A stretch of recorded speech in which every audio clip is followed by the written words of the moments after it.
was busy sharing out this damn live. Listen, once again, you guys are used to seeing Dale kind of go on here, and I don't know if you saw his Facebook, but he's got a new do. He's got the handlebar mustache and the shaved sides, and guy's looking pretty fly. But unfortunately, he thought he was going to make it today, and they switched up they switched up the game on his son. So guess what? He's at the game. Double header for I think he has like 25 kids. Surprised he's not watching like 25 games. So instead, I got the old reliables on and someone we haven't seen in a while, and we're hoping to get a special guest on the top of the second hour. So let's bring in my man. Here we go. Look at that, James. Hey, there you go. I'm old reliable now. Old Wow. reliable, James, aka Comic Uprising on Instagrams, and we have everyone's knowledgeable guy. Look at that. There's Ish. Older, reliable. Yeah. Do we rely? Did we find out you're older than me or not? You are older. Oh, ain't that a shit? All right. And then we have a guy we haven't seen in a while. Look at that, Adrian from El Ray Comics. It's been a while, my man. I know it's been a minute. Yeah, last time I saw you, my heart was working. So that's a good thing. Join the club. Welcome. Did you have that too? Happen to you? Yeah, I had it right after my wife was diagnosed with breast cancer. Like 2 months after that, I had one. Ooh. Yeah. Was it related? Do you think stress? I tell my wife that every day, but I don't think she believes me. Yeah. It's the No, fact. I think it was just a culmination of a bunch of different things and the universe having bad timing, I guess. Well, I'll tell you what. I blame my parents, my dad for having bad heart, and my mom for feeding me Mexican food my whole life. So that's just the way it is, man. That's Yep. just the way it is, and sometimes it's just hereditary, and other times it's just bad luck. But we're both here. We're both healthy now. I mean, healthier, I should say. Sure. And Yeah, absolutely. my heart is beating, and it's gonna beat for comics, my man. It's gonna beat for comics because boy, we got a show for you tonight. We got a show for you. Hey, Williams, what's up? Luis, yo, and Angela Gonzalez. Hello, guys. Thank you for joining the show. So, in case you guys are wondering, what are we going to talk about tonight? Well, we're going to talk about a few things, but we're mainly going to talk about comic book prices. And because of my very good friend K-Dog, ATL K-Dog on IG. Fantastic dude. Go follow him. Great guy. Last week, we started getting into the heritage prices that recently sold for some of the books. And that was fucking fun. I'm not going to lie. We could have gone for like an hour and a half. Oh, and we might even touch on some books that we didn't even touch on. Yeah. And it was fun to try to think and try to have you guys guess what the price are for the books that went. A lot of 9.9s, a lot of 9.8s. Some prices were more than I thought they would be, but everyone's on the FOMO of I got to have a 9.9 or even now 10.0. But because of that, now I started thinking, there you go. Yep. Is that a 10.0-ish? It was, right? 9, it is, right? 9, it's a 9.9. There you go. So you're one of those guys. But he likes it because he loves it. It's cool. I have the only 3. So, that's why. Oh, well, there you go. So that being said, when we started thinking, I'm like, oh, we talk about Wizard magazines and all that stuff and what the prices are and all that. We want to do that. Well, my buddy K-Dog hit me up. He's like, hey, listen, I have a Wizard 1. I could open it up. I said, hell the fuck yeah, you're going to open it up. And you're going to send me pictures of the big books of the price of 1991. So we're going to go through that. It's going to be fun. And then I also have a book from 1994. Something on the cover of that one. Oh, it's Violator. Isn't that Violator? Yes, it is. Violator. Fantastic. It's everything Todd. Todd Father was becoming the father. December of 1994. Issue 40. Batman and Neil Gaiman on Sandman. Angela and his new hero. So then on the second half, we're like to talk about this whole AI generated covers that were pulled by DC by a specific artist I don't know how to pronounce his name. I don't know if it's Dexon or Dexion. I think his name is allegedly. Allegedly. Is, that is it allegedly Dexon? Is that what you're saying? Yeah. Well, that's what his name should be, right? Allegedly. say Yeah. Okay, allegedly. been a lot of sketching today. Sketchy. All right, guys. Sketchy. So- Allegedly sketchy. We're He's gonna. allegedly sketchy. He's allegedly sketchy. So let's do this, guys. This is gonna be fun. So while I find out these pictures, why don't we go ahead and El Ray, you haven't been on here a while. Go ahead and let the people know, who are you? What the hell do you do? That's a good question. So I am Adrian from El Rey. Used to be from San Diego. Now I'm in Portland, Maine. Don't ask me why. People usually know me for, we do a lot of independent retailer variants. We've been doing it for a while. I was probably one of the very first peeps that used Peach Momoko way back in the day, before anybody knew who she was, and back when she was $300 a cover, believe it or not. And now you basically find me at the cons. Like, I do all the big cons. Like, we exhibit San Diego, New York, LA. We kind of facilitate and travel and do all that fun stuff. All right. Well, there you go. Adrian, we haven't had him on this year yet, so it's very fun to always have this guy on. He's a fellow Paisan. We like to have two Mexicans on the show all the time, because it's me and Dell, and here you go. Last week we had Frank from Atlas, and I think he's Cuban, so it's close enough. All right. Yeah, close enough. He speaks some Spanish. All right, so let's do this, guys. We're gonna have some fun. I don't. Now, no, I know you don't. You speak white. That's for damn sure. Barely. All right, here we go. That's barely. Oh, I said you got to give me some good, clean pictures here, people. All right, let's start with the big one. All right. Let's start with the big one. Amazing Fantasy 15. All right. Boom. We're gonna start big. What's up, Samuel? Luis. Okay, this is what we're gonna do. And I want everybody in the chat that we have right now as well. And we're gonna ask you guys to no cheating, you mother effers. Don't cheat. Don't fucking Google what the price was of an Amazing Fantasy or any of these books were in 1991. Do not. All right. Because my cameras in your guys' houses, I got all this shit right here. I could see. Amazing Fantasy 15. We're going to start with you, Adrian. How much was an Amazing Fantasy 15? All these books that I'm talking about are raw, because CGC was not, it wasn't even a glimpse in someone's eye in 1991. So let's go. What do you guys think, Adrian? Man, 1991, huh? 4,800. Okay. Ish? So I remember in that time period, John Candy and Wayne Gretzky bought one for about $1 million. That ended up going to a museum, but it was really high grade raw. I'm gonna say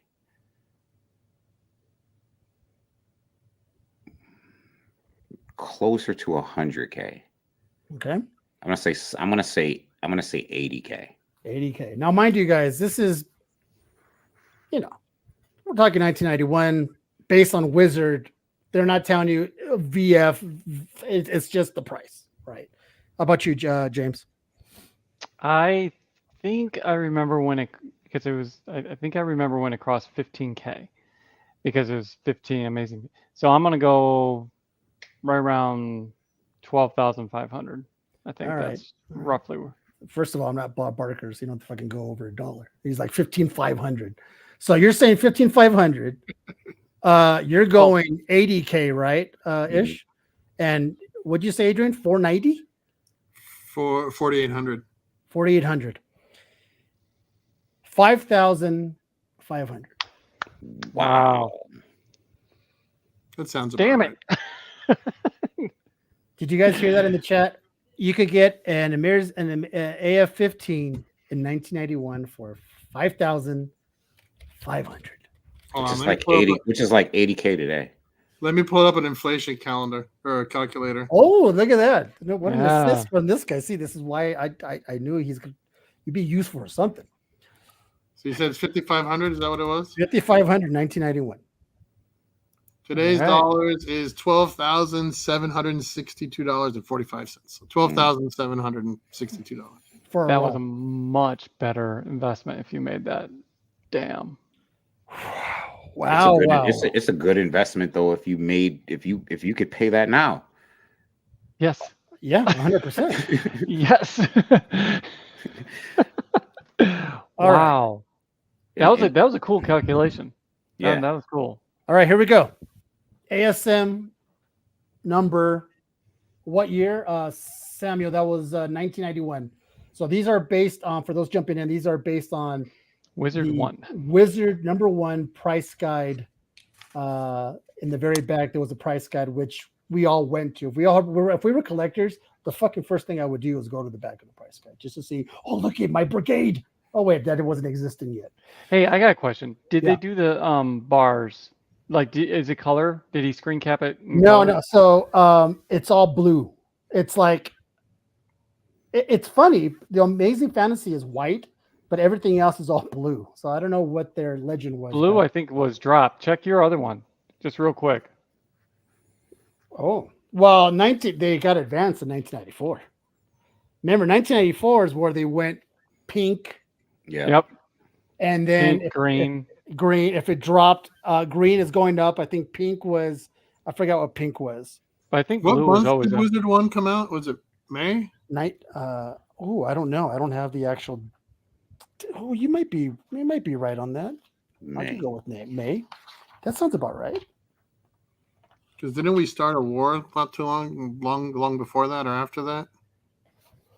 Well, when did you go, Ish? When were you? Did you get deployed? What year were you deployed?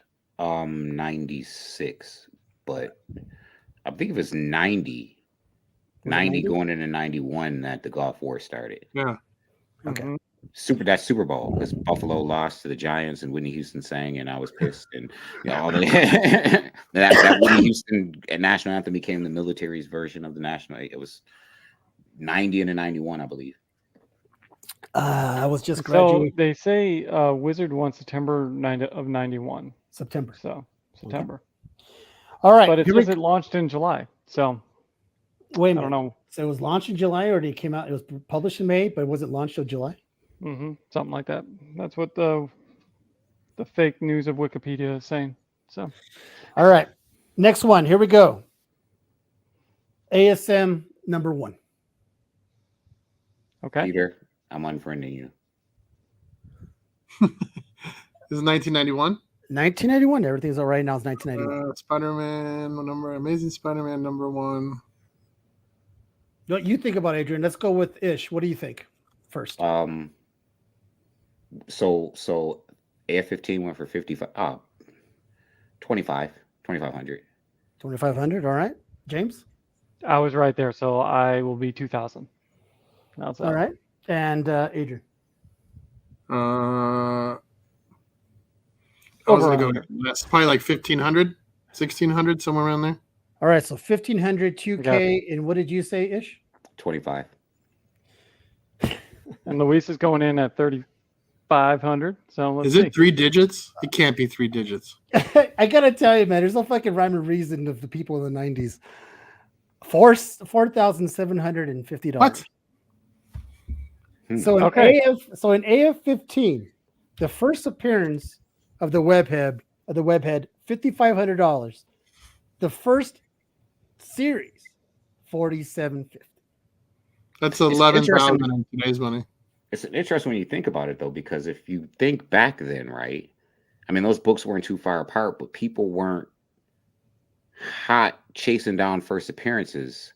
I mean, they did, but they didn't call them first appearances, and there wasn't, you were going to read the Christ Guide, and it said first appearance of such and such. You know what I mean? People were just kind of, Oh man, this brings up a whole did CGC? Like, what was a blue chip book in 1991? Right. Like when did Was it it even a switch? term? Oh, well, we're going to go there because trust me, we're going to go with Fantastic Fours number 1. By the way, the chat got that the closest. Good job, chat. What, 3,500? Yeah. I Yep. mean, hey, you weren't cheating, or else you would have got the exact number. This does bring up conversations, right? I'm not gonna lie, because if an AF-15 is going for 5,500, then what the fuck? What's the one book that I'm going to be finding? Going okay. Well, it's also you got to Some of the understand Action Comics. and we also got to understand the climate too. Like, say $2,000 difference between the two is really like a $5,000, $6,000 difference now, right? So maybe the climate for collecting was not the same as it is now, right? People like Ish was saying, people maybe didn't even know what a blue chip was, or they even cared about first appearances, or accessibility may have been different too. Well, it's interesting. In '91, all we cared about was when Brigade came out and how much that's going to be worth, even though there's 5 million of them printed. Well, I remember one of the things that I remembered as a kid, and I was a big Spider-Man fan, collecting Spider-Man, not so much anymore, but just speaking about those two books, right? Like, everybody wanted Amazing Spider-Man #1 through because it was attainable, right? And a lot of people weren't sitting around thinking about, I need Amazing Fantasy 15. But even as a kid, to me, getting an Amazing Spider-Man 1 was something that I can obtain. An Xmen #1 at the time, Yep. Again, I was born in 75. So the idea that I could eventually have an Xmen #1 in the entire run was more, it was something that was more attainable. And when you thought of first appearances, you thought of Superman, right? You thought of Batman, and just because these were these comics you just knew you couldn't have even then. In Action Comics #1. Anyway, I'm sorry, go on. No, this is all possible because of this guy right here. Thank you, K-Dog. He's the one that gave me these screenshots of his Wizard 1. So much go follow him. Go follow that guy on IG. Now, this is going to bring up another conversation that we kind of quickly kissed on it in the green room. So, as you guys know, one of the books I'm chasing this year is an ASM2, which, by the way, Ish, I see an ASM2 when you're on your live. Whose ASM2 is that? Tropes, my business partner. All right, well, knock his ass. He's not ever. You got an ASM1? Oh, is that what it is? That's what. No, if you have one, he might let the 2 go for the 1. Oh, okay. And that's the only one he needs. All right, he can go after himself. So this is the thing. So this is the conversation. So I'm looking for an ASM2. They're not cheap. Slab prices are still in the over 2K. Okay. How much is an ASM2 now, 1991? Let's go with you, James. Let's go with you first. All right, so we have one at 40, whatever it was, just under 5,000. So 2, I think, is a dramatic drop. So I'm gonna go back to my 2,000 figure. All right, Ish. I'm gonna go even lower. I'm gonna say 800. And Adrian. Oof, God, that would be nice, wouldn't it? Are you kidding me? I even want to go lower than that. I would still need a payment plan. I would probably put it like 650. Oh man, we're doing the limbo. $650. Yeah, there were big drops back then. Now this is the wacky thing. In 1991, you could pick up a raw one for $2,700. Wow. Right? So it's almost like, and that's an ASM2, Samuel. I bet you that's more than a Fantastic Four #1. We're going to get there. But this is the thing. It's almost like right now I'm paying okay, I'll give you an example. My buddy Chef was selling one on his show, ASM 2.5 for 2.3. Okay? Huh? Yeah. Say that again. He was selling an ASM 2.5 for 2.3. 2,300. 2,300. Correct. Right. Obviously, I don't have. He's not doing payment plans right now, or else I would be like sold because I would be happy as shit. But the fact that you could get a raw in 1991 for 2,700, and what are we assuming these books are that are on here? Now, see, that's the other thing. Now I'm thinking about it. What are these books? Like grade wise? What are these books grade wise? What are they going based on? What's 2,700? A VF, an M, a VF plus? What is? I'm assuming it's an Overstreet standard, right? Like whatever. Because I was going to ask the same question, but similar question, right? Like what I was going to ask was, how are they aggregating these prices? I mean, there's no eBay. There's no internet. I mean, there's auction houses, right? It's based off auction houses. I'm assuming so. I mean, that's the only viable data you would have is Heritage. When did Overstreet come around? Overstreet's been around for a while. A while. Overstreet was In around the 70s, longer. right? Yep. Yeah. They were around in the 70s, if not early 80s. And still very That's reputable in the 90s. You'd walk into a comic shop and they'd open up the Overstreet. Oh, 100%. Began in Yeah. 1970. There we go. It's in the 70s. Wow, 70. But I find it very interesting that in 2024, 2.5 is going for 2,300. And what's a 2.5? Fine, good. A 2.5 is more What than a the G? VG. Okay, so for a better comparison, Adrian, can you get us the value of 2,500 today? Oh, Yeah, it's just at 6,000. So let's assume, 27. right? Let's assume that's they're calling that a near mint Yeah, no, at what, 2,700? 2,700.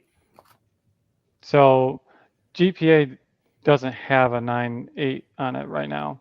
9.6 went for 72,000 in 2015. 72,000? Yeah. I quit In comics, GPA. man. I just quit comics altogether, man. I'm done. But that was in 2015, and Heritage is crazy. So So Well, That's- Heritage is also slight, like buyer premium, seller premiums is- are also built right. into it. That is So, true. so if we slide down to like an 8.0, that's where it's $12,000. That's probably where that book would be valued at, if I had to guess. If that's So that's let's a total guess too. So let's do this. I'm gonna go through the top 5. I'm not even going to give you guys a guess. Number 3, 1,800, first Dr. Octopus. Okay. Number 4, 1,000, first Sandman. And number 5, the first Doom crossover, Mhm. $850. Got to keep in mind too, Amazing Spider-Man was probably The hottest. the best, the most Yes. collectible book Yes. in that time period. Of all the Marvel releases from the 60s, it was the biggest, most important one, the most popular one, the best selling. When I got my number 1, I felt like I hit the grail of all grails. And I got one this past year. And I was just like, that little kid in me went, I finally obtained that damn book. Daredevil and X-Men were the stepchildren of that particular group. They were the ones Mhm. that lagged behind for a long time. Well, just like everything else, everything starts to drop, even though they're major keys. First Electro, $450. First Mysterio, $325. First Green Goblin, $900. Craven, $280. Scorpion, $250. Right? So it's funny how they're like, but the numbers are going down, and Electro and whatever. But what's the Hobgoblin? What number is that? 130. The splitting one, or the Yeah. The one with the tattoo. First Hobgoblin with the Mhm. Mhm. What number is so that? it's interesting. So it's saying here that Wizard would also take large convention sales of known retailers into consideration too. Interesting. So they're going based on convention numbers as well. So they would go to like say like a Midtown or whatever example, like what do they sell it for? Right. Mhm. There we go. 238. Oh, even then, Thank what? That's interesting. Yeah, right here. They even put down they First. put down 238 Hobgoblin, and then they have the without tattoo. Oh, so they knew about it. With the tattoo, $35. Without the tattoo, $24.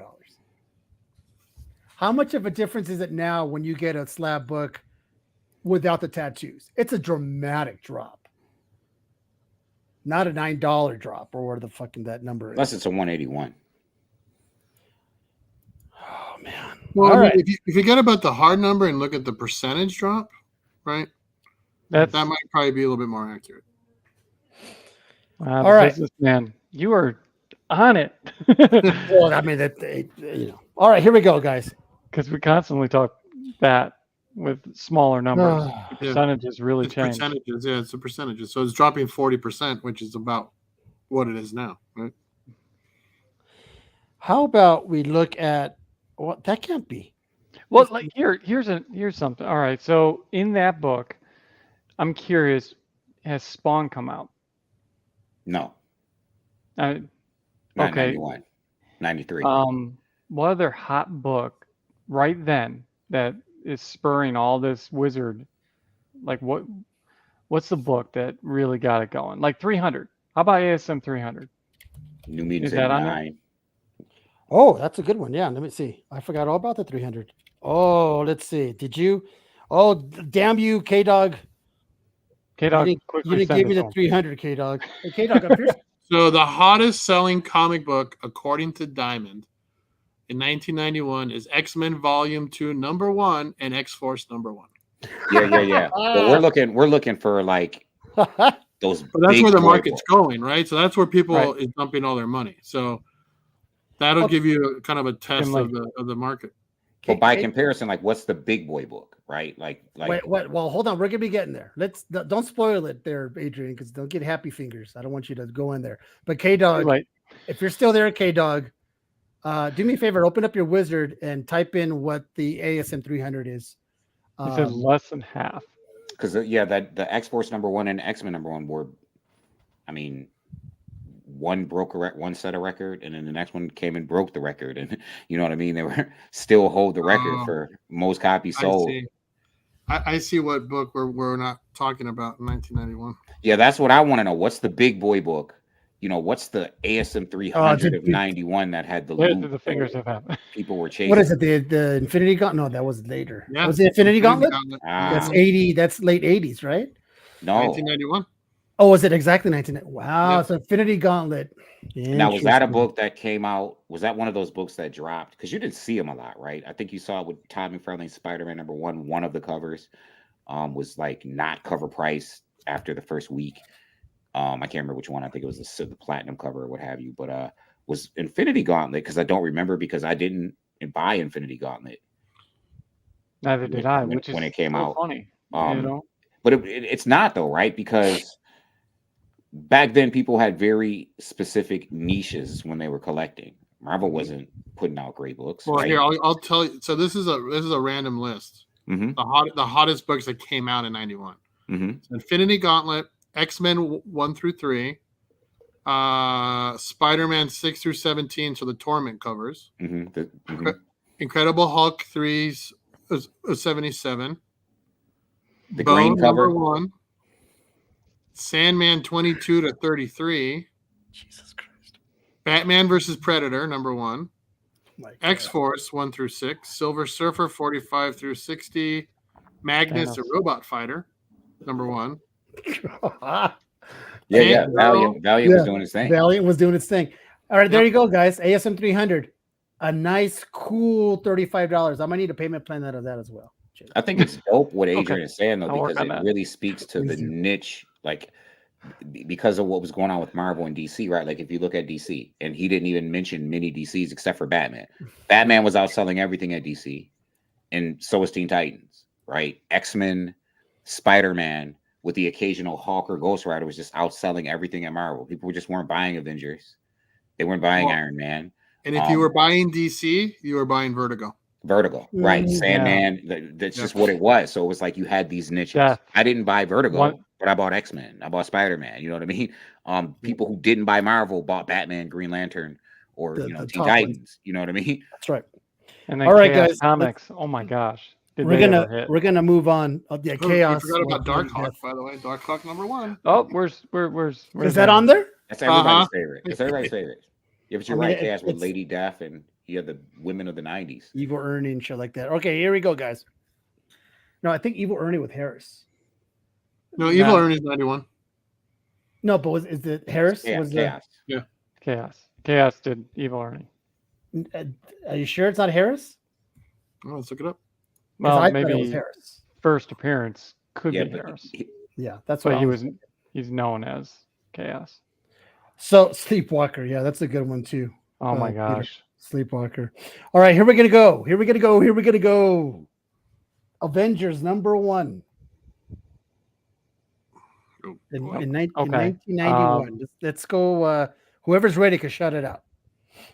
$2,800. Who said that? Adrian? 2,800. What do you guys say, Ish? I'm going to say 1,100. I'll go 32 above the 28. Well, hold it. You said, I'm sorry, Adrian. What'd you say? 800? 2,800. 2,800. What do you say, James? 32. 3,200 and Ish. 1,100. 1,100. That's what it is, Luis. Harris is Vampiro. That's what I'm got confused with. Okay. Well, fuck you all. Oh, ouch. 5-0-0. You gotta be kidding me. Those books Wow. sucked. Avengers just sucked. That's I don't why- want to hate on Avengers. It's obviously we know it's a great property, but Well, that's why I did a double take to make sure this wasn't like the second. But then I'm like thinking, wait a minute, because I saw that the number 2 was a space fan. I'm like, okay, well that's it. So But that cover is pretty iconic. That's a pretty cool cover. Even if you hate on Avengers as a team. listen, I'm gonna say that these books right now today, I know people are gonna hate me, are relevant because Disney did a movie universe. Nobody was buying and reading Iron Man. Nobody was buying and reading Thor. They weren't buying the event. They just weren't. Oh, come on. We were buying Guardians. Of course we were. No one was buying Guardians. It just what didn't happen. Peter, And I'm not hating. Peter, Every once in a while, there's a getting great there. arc. People bought it. I'm getting there. Okay, so as we all know, I'm just gonna throw out there Kang, which was hot there for a while, $175. But the infamous Captain America number 4. Okay. How You mean much? Avengers 4 or Captain? Avengers 4. I'm sorry, Avengers 4, which is the Captain America cover on it. This is becoming like the heritage conversation with me. I'm so effing off. 800. Okay. So you're How much saying was Avengers 1? wait, so you're saying the Avengers 4 is more than the Avengers 1. I'm gonna say $80. $80 from Ish, 800 from this Yeah. guy. I was gonna say like 150-ish. Well, I tell you what, $700. Wow. So $200 more. And Avengers 1. Than Avengers 1. Now the thing is, what's the Avengers 4? What is it? The first Captain for America Silver Age Cap. Silver Age. Age, yeah. Mm-hmm. Okay. But that's interesting, right? Because at the time, and then now when you think about it, it makes sense. And I hate to say it, I'm going to say it again, with the exception of the Hulk in Avengers 1, Captain America is the most important character of the book at that time. 100%. At that time. Mm-hmm. And it was still being collected on some level, even though it was Mhm. not a very good book at the No, time. it wasn't. But It was awful. It was, yeah. Well, and we also so 91. You said this came out September 91, right, Wizard? Yeah. So we're only like 6 months away from Image Comics, right? Yeah, which is about So to at that explode. point, there's a level of people at Marvel and DC, people at Marvel who aren't happy, right? So the quality is going down. So you kind of see the rumblings even in the market of people going a little bit more independent, a little bit more horror, a little bit. So again, that's why it's kind of hard to gauge. Like some of these books are just all over the place because some people like Captain America just because he's the most iconic Marvel character up until 1991, right? And Like to your period. point, Captain America. Well, I think actually, so I got to argue your point, but I got to speak to your point, right? Because Captain America was a much better book in the 80s than it was in the 90s. Like you had really dope storylines in the 80s that made Captain America readable with the John Walker and the Captain America quits being Captain America and comes with the black suit and all of that was good Even stuff. The Punisher, Captain America, that was a great cover, iconic. But So. Spider-Man, I would argue, was probably Marvel's most iconic character coming out of the 80s going into the 90s. But he's probably the most relatable too, right? For the average reader of comic books, he's probably the most relatable character. I mean, he was What the about- bestseller. That wasn't What about an X-Men Journey? book. What about Thor's first? Because there's a lot of Thor heads out there well before Chris Hemsworth. Yeah, but you think people were reading Thor? Not during that 91, because did you look at those covers? Hell no. But it was prior, so hard to read too. As a kid, like you don't want to read the these and the thous and the yo. Like it was just so hard. I got a kick out of the art from the early 80s, like those Kirby-esque style covers. Hey Caesar, how much was a Hulk 180? I'm getting there. Uh-oh. Pick up the gun. I like Walt Patience, my Simonson. man. No. Page. That's been like my Apple stock of comic books. Okay, well, I buy like 2 or 3 a year for the last like 10 years. Of 180, right? Yeah. I love the you, man. 180. We got to become friends. No, I no, always tell people 180, 180, 180 180. I keep saying it. 180 is his first. This is his first Wolverine because I have it. Well, it also has the highest delta, right? Like you're gonna get to a point with 181 that it's way too expensive for anyone to even come close to getting anything. My man is preaching. But the right 180 has always been this giant delta between the two, and there's only one place for it to go is up. I was preaching this last week on this very stream, and that what I think solidifies the 182 is while that cover of 181 and first cover appearance is iconic, that panel in 180 is one of the most iconic panels in comics. That panel where Wolverine, I know people say it's a panel, it's almost a half a page, and it's so iconic. It's just iconic. I remember when I first saw it in a reprint, I'm like, yo, who's this guy? It totally. Listen, we could. We'll fucking talk to 12 o'clock in the morning. Daredevil #1, in my opinion, still one of the most undervalued blue chip. I consider it a blue chip. It's the most undervalued key book, even still today. All right. So just if I'm thinking that now in 2024, how much is a #1 in 1991?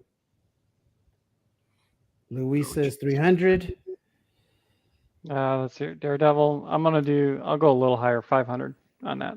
All right, Adrian. I'm trying to remember how hot that book was when I was a kid. 150. 150. Wow. Maybe I even remember more. some shows talking about Daredevil. Like the kids were into Daredevil, even a little Maybe like bit. two and a quarter, 250. I tell you what, James is you're kind of sort of on a roll. $750. More than Avengers #1. More than Avengers 1. And what did that book do when the Ben Affleck Daredevil first came out? Which when it first came out, I remember going to the theaters.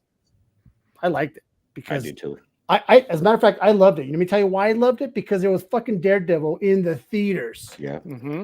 As a kid, seeing Daredevil in the theaters with the red and blind and kicking ass. Bullseye was great. Oh, Bullseye! Bullseye was really great. Colin Farrell with the whole thing. He played it. He played it. He had the whole scar on his thing. I loved it. And people are like, oh god, and they revel it as one of the worst Marvel movies. No, it's not. Yeah, but why though? And it's not really a real. People don't really give it credit. Like you look at Halle Berry's Catwoman, it's because it was just really bad. Ooh, no, that's bad. Unfortunately, It's that was really bad. First of all, Howard the Duck is the worst Marvel movie. Howard the Duck is shitty as all get out. I liked it.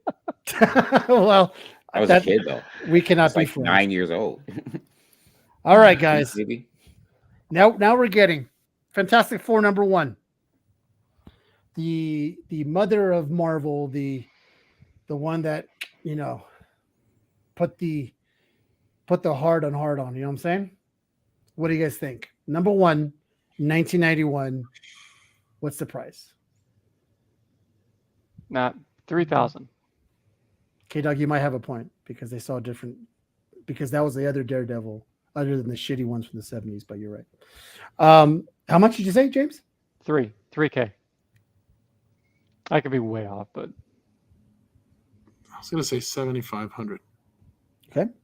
For Fantastic Four #1. Fantastic Four 1991. What did we say for Amazing? 5,500. yeah. Okay. I'm going to go lower than that. I'm going to say 3,000. Okay, so 3,000. You went what, James? I did. I concur. 3,000. Oh, now you're going with 3,000? That's what I said.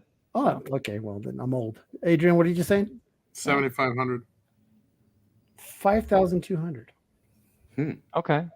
So just under. So that was your two blue chips right there. Right there. You, sir, could pick up 2 big books for 10K. Roughly. Well, 10K back in 1991. So claim. 23,000. That's the inflation. Today's money. And today's money, 23 grand. It all depends on what fucking grade it is nowadays, though. I don't know if it mattered in 91 as much. I don't know. You just had the book in the 91. idea and of went, oh, shit. the grading, right? The numerical grading isn't around, right? So it's all about, these, very good, fine plus, mint. Mm-hmm. And honestly, at that point, since there's no standardization, who really knows, right? And there's so many factors and so many intangibles, right? Like so many things changed historically that we didn't know we're gonna like. Now comics are looked at as art, right? There's a totally different collector's market for comics that have nothing to do with people who collect comics and people who collect things like art. Yeah. You know what I mean? or things of value. That's why I think it's interesting that in order to get a grading book, they were using conventions, right? Because conventions really is would be the eBay standard that we do now, right? Or the cover points or the GPA conventions, because that's the only place that people would buy and sell. There was no internet. There was no, and the LCSs probably didn't hold on to them, right? It was conventions. Right. That's a good point. Well, as we all know, there's a couple of all of a sudden I sound Irish. There's a couple of books that are pretty big. All right. First Scrolls. Really? 2K. Number 2. Wow. Right? The famous Submariner cover where he's running with 1250. So that leads me to the origin of Mr. Dr. Von Doom. You're gonna have me on the show and you're not gonna do an X-Men #1? Oh, we're getting there, my friend. Hold on. He's just like, hold on to your glasses, man. This is the whole point. Well, you guys are worse at sex. 181. Come on, man. You got to have. My man's waiting on a 180. He's waiting. Don't worry. He's like, you know what? But that's a big one. Dr. Doom, first appearance of Dr. Doom is a big one. It is. Okay. How much is a number 5 in 1991? First one to know, shout it out. All right. So hold on. We're at 7,500 for number 1. Is that the baseline? So the Fantastic Four number 1 was 5,200. 52. Okay. I'm going to say 45. 4,500. Okay. I'm going to go like 25 on this. All right, Adrian? I'm going to go somewhere in between, like 31 to 3,200. $1,250. Jesus Christ, this is depressing. Wow. He's going to go blank screen here. Right. That's funny. That's kind of like, fuck this. All right. I'm gonna give a little bit, we don't have to go too much into detail on this, but I'm gonna go with a little bit of a Flash 105. The first origin of Flash was $1,550. DC was getting a little bit of that love, right? Just by scanning real quick, what's the most expensive indie that's in there?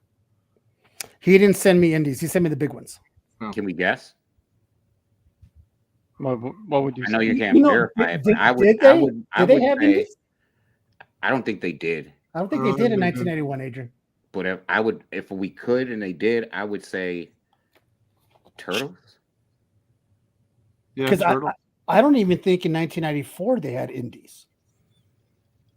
To be honest, Turtles or maybe that El Beetle, but probably Turtles. I would say they're gonna have Image in '94, and they are definitely Valiant. That's right. And you'll have Dark Horse. They'll have Dark Horse. Yeah, Dark Horse and Valiant. Harbinger. I bet you it's the Harbinger number. It's probably the Harbinger. Yeah, probably. All right, guys, here we go. We're gonna go through a nice fat Hulk. I'd like to own a Harbinger #1 today, actually. You know what? I had one. Good and book. I still think it's a great indie book. It probably is. I wouldn't have it. Thank you. Now I'm feeling it. I sold mine because it wasn't a 9.8. That's Harbinger is a book that you have to have at a 9.8, not a 7.5, not an 8.0. It's got to be 8.8. Yeah, I agree. All right, here we go. Okay. Adrian's gonna pull one out and make us all feel sometime. You have one? Somewhere, one of the. I think it's one of the old Valiant books that people should still have. I think that there's potential. There's a potential for some value there. Hey, Hey, K Dog, do me a favor if you're on here. Send me pictures of the. I don't know if Wizard should have the Toss 39 and a Jim 83. Yeah, I was curious about that one.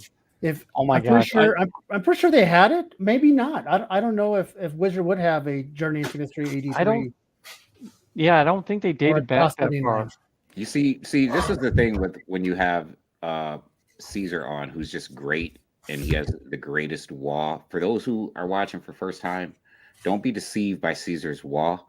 The reason why they're all slabbed is because he doesn't read them. Anyone who read during that time period, like Thor, was not good.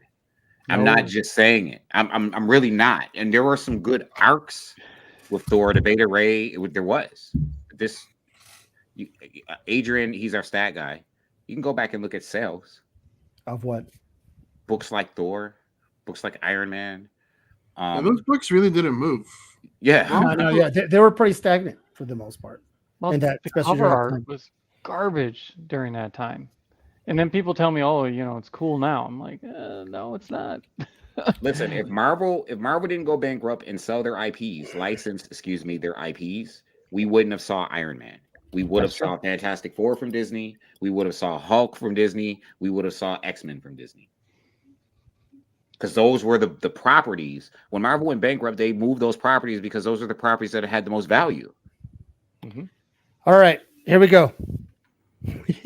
Hulk number 1.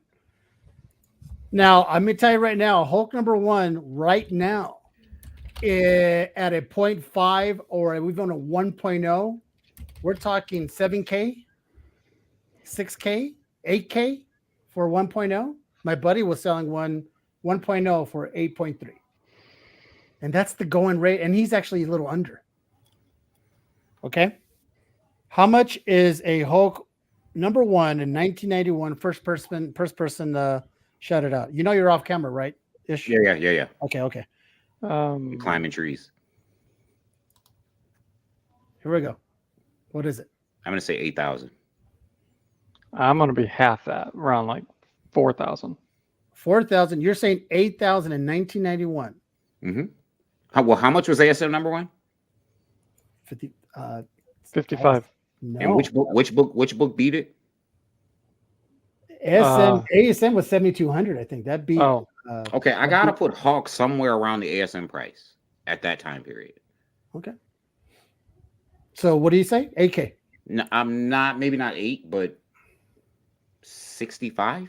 6,500. Luis says 2,500. James, you said what? 4.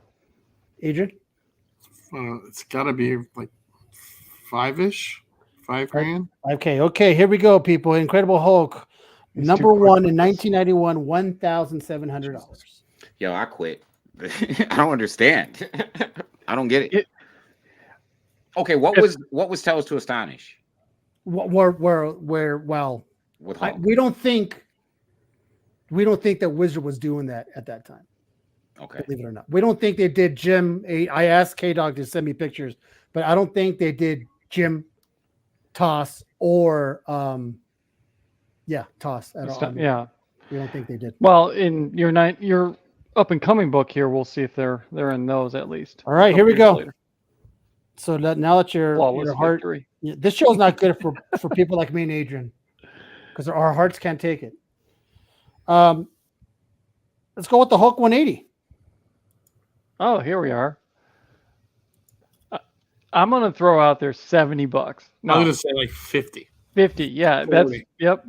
$50 for Adrian. You're saying what, James?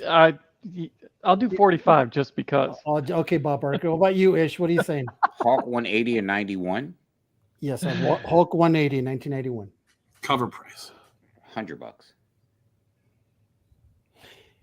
Now, mind you, Oh, Jesus. they put Wolverine down was like they Marvel. put down 180, one Wolverine. Mm-hmm. Well, of course right. I did, because that. They Yeah. put down one Wolverine. First appearance of Wolverine, according to Wizard in 1991, is the first appearance of Wolverine. That's why my 3.5 is I'm never going to sell it forever. No, $80. Okay. That's about, He was the hottest character in Marvel. Okay. Now, that year. what's the 181? Now, mind you, the peasants, the simpletons that were reading Wizard at that time were reading this Wizard and seeing one Wolverine's first appearance on 180 for $80. What's the 181 going for in 1991? 40.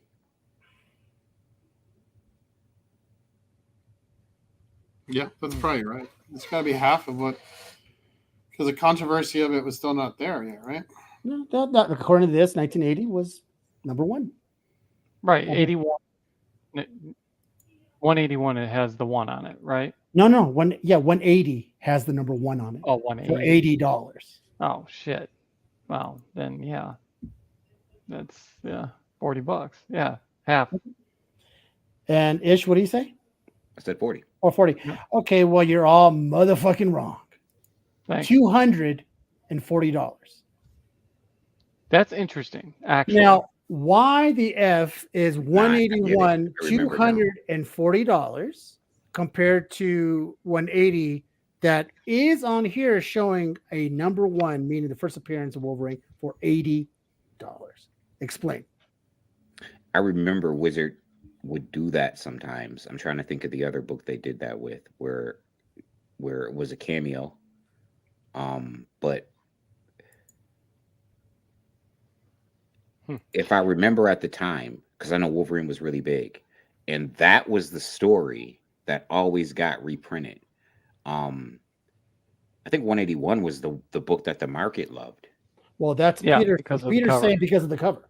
He's going at it with Hulk, and it's an iconic cover. Where in 180, it's Wendigo and the Hulk. Mm-hmm. So Wolverine's on the actual cover, 181, right? So that could be what brought up the whole thing, right? That's crazy because cover appearances weren't a thing until the 21st century, and even after the 2010s, right? All right, but here we go. But it was still there if you wanted to, It's so- weird because it's probably the first book that I can think of, and I'm sure there are other books where the cover appearance really mattered, because it wasn't a thing until, obviously, and it's something that Adrian was speaking about earlier about, that divide between 180 and 181 and the deficit. It's like everything is about the dollar, right? So, and I always talk about this, right? Like people can't afford first appearances anymore, so now they buy first solos. It fills in because I can't afford that first appearance, so now there's a value in the first solo series. It's funny you say that because that's what I do. I have a Wolverine number 1 because I don't have a 181 yet. Mm-hmm. But once I get the 181, I'm going to sell that 180. I mean that Wolverine 1 because I don't care because I'm a first appearance collector. And we as collectors dictated that because we're really finicky, right? It's so then, I always tell people there are value in reprints because people can't afford the blue chips that they reprint.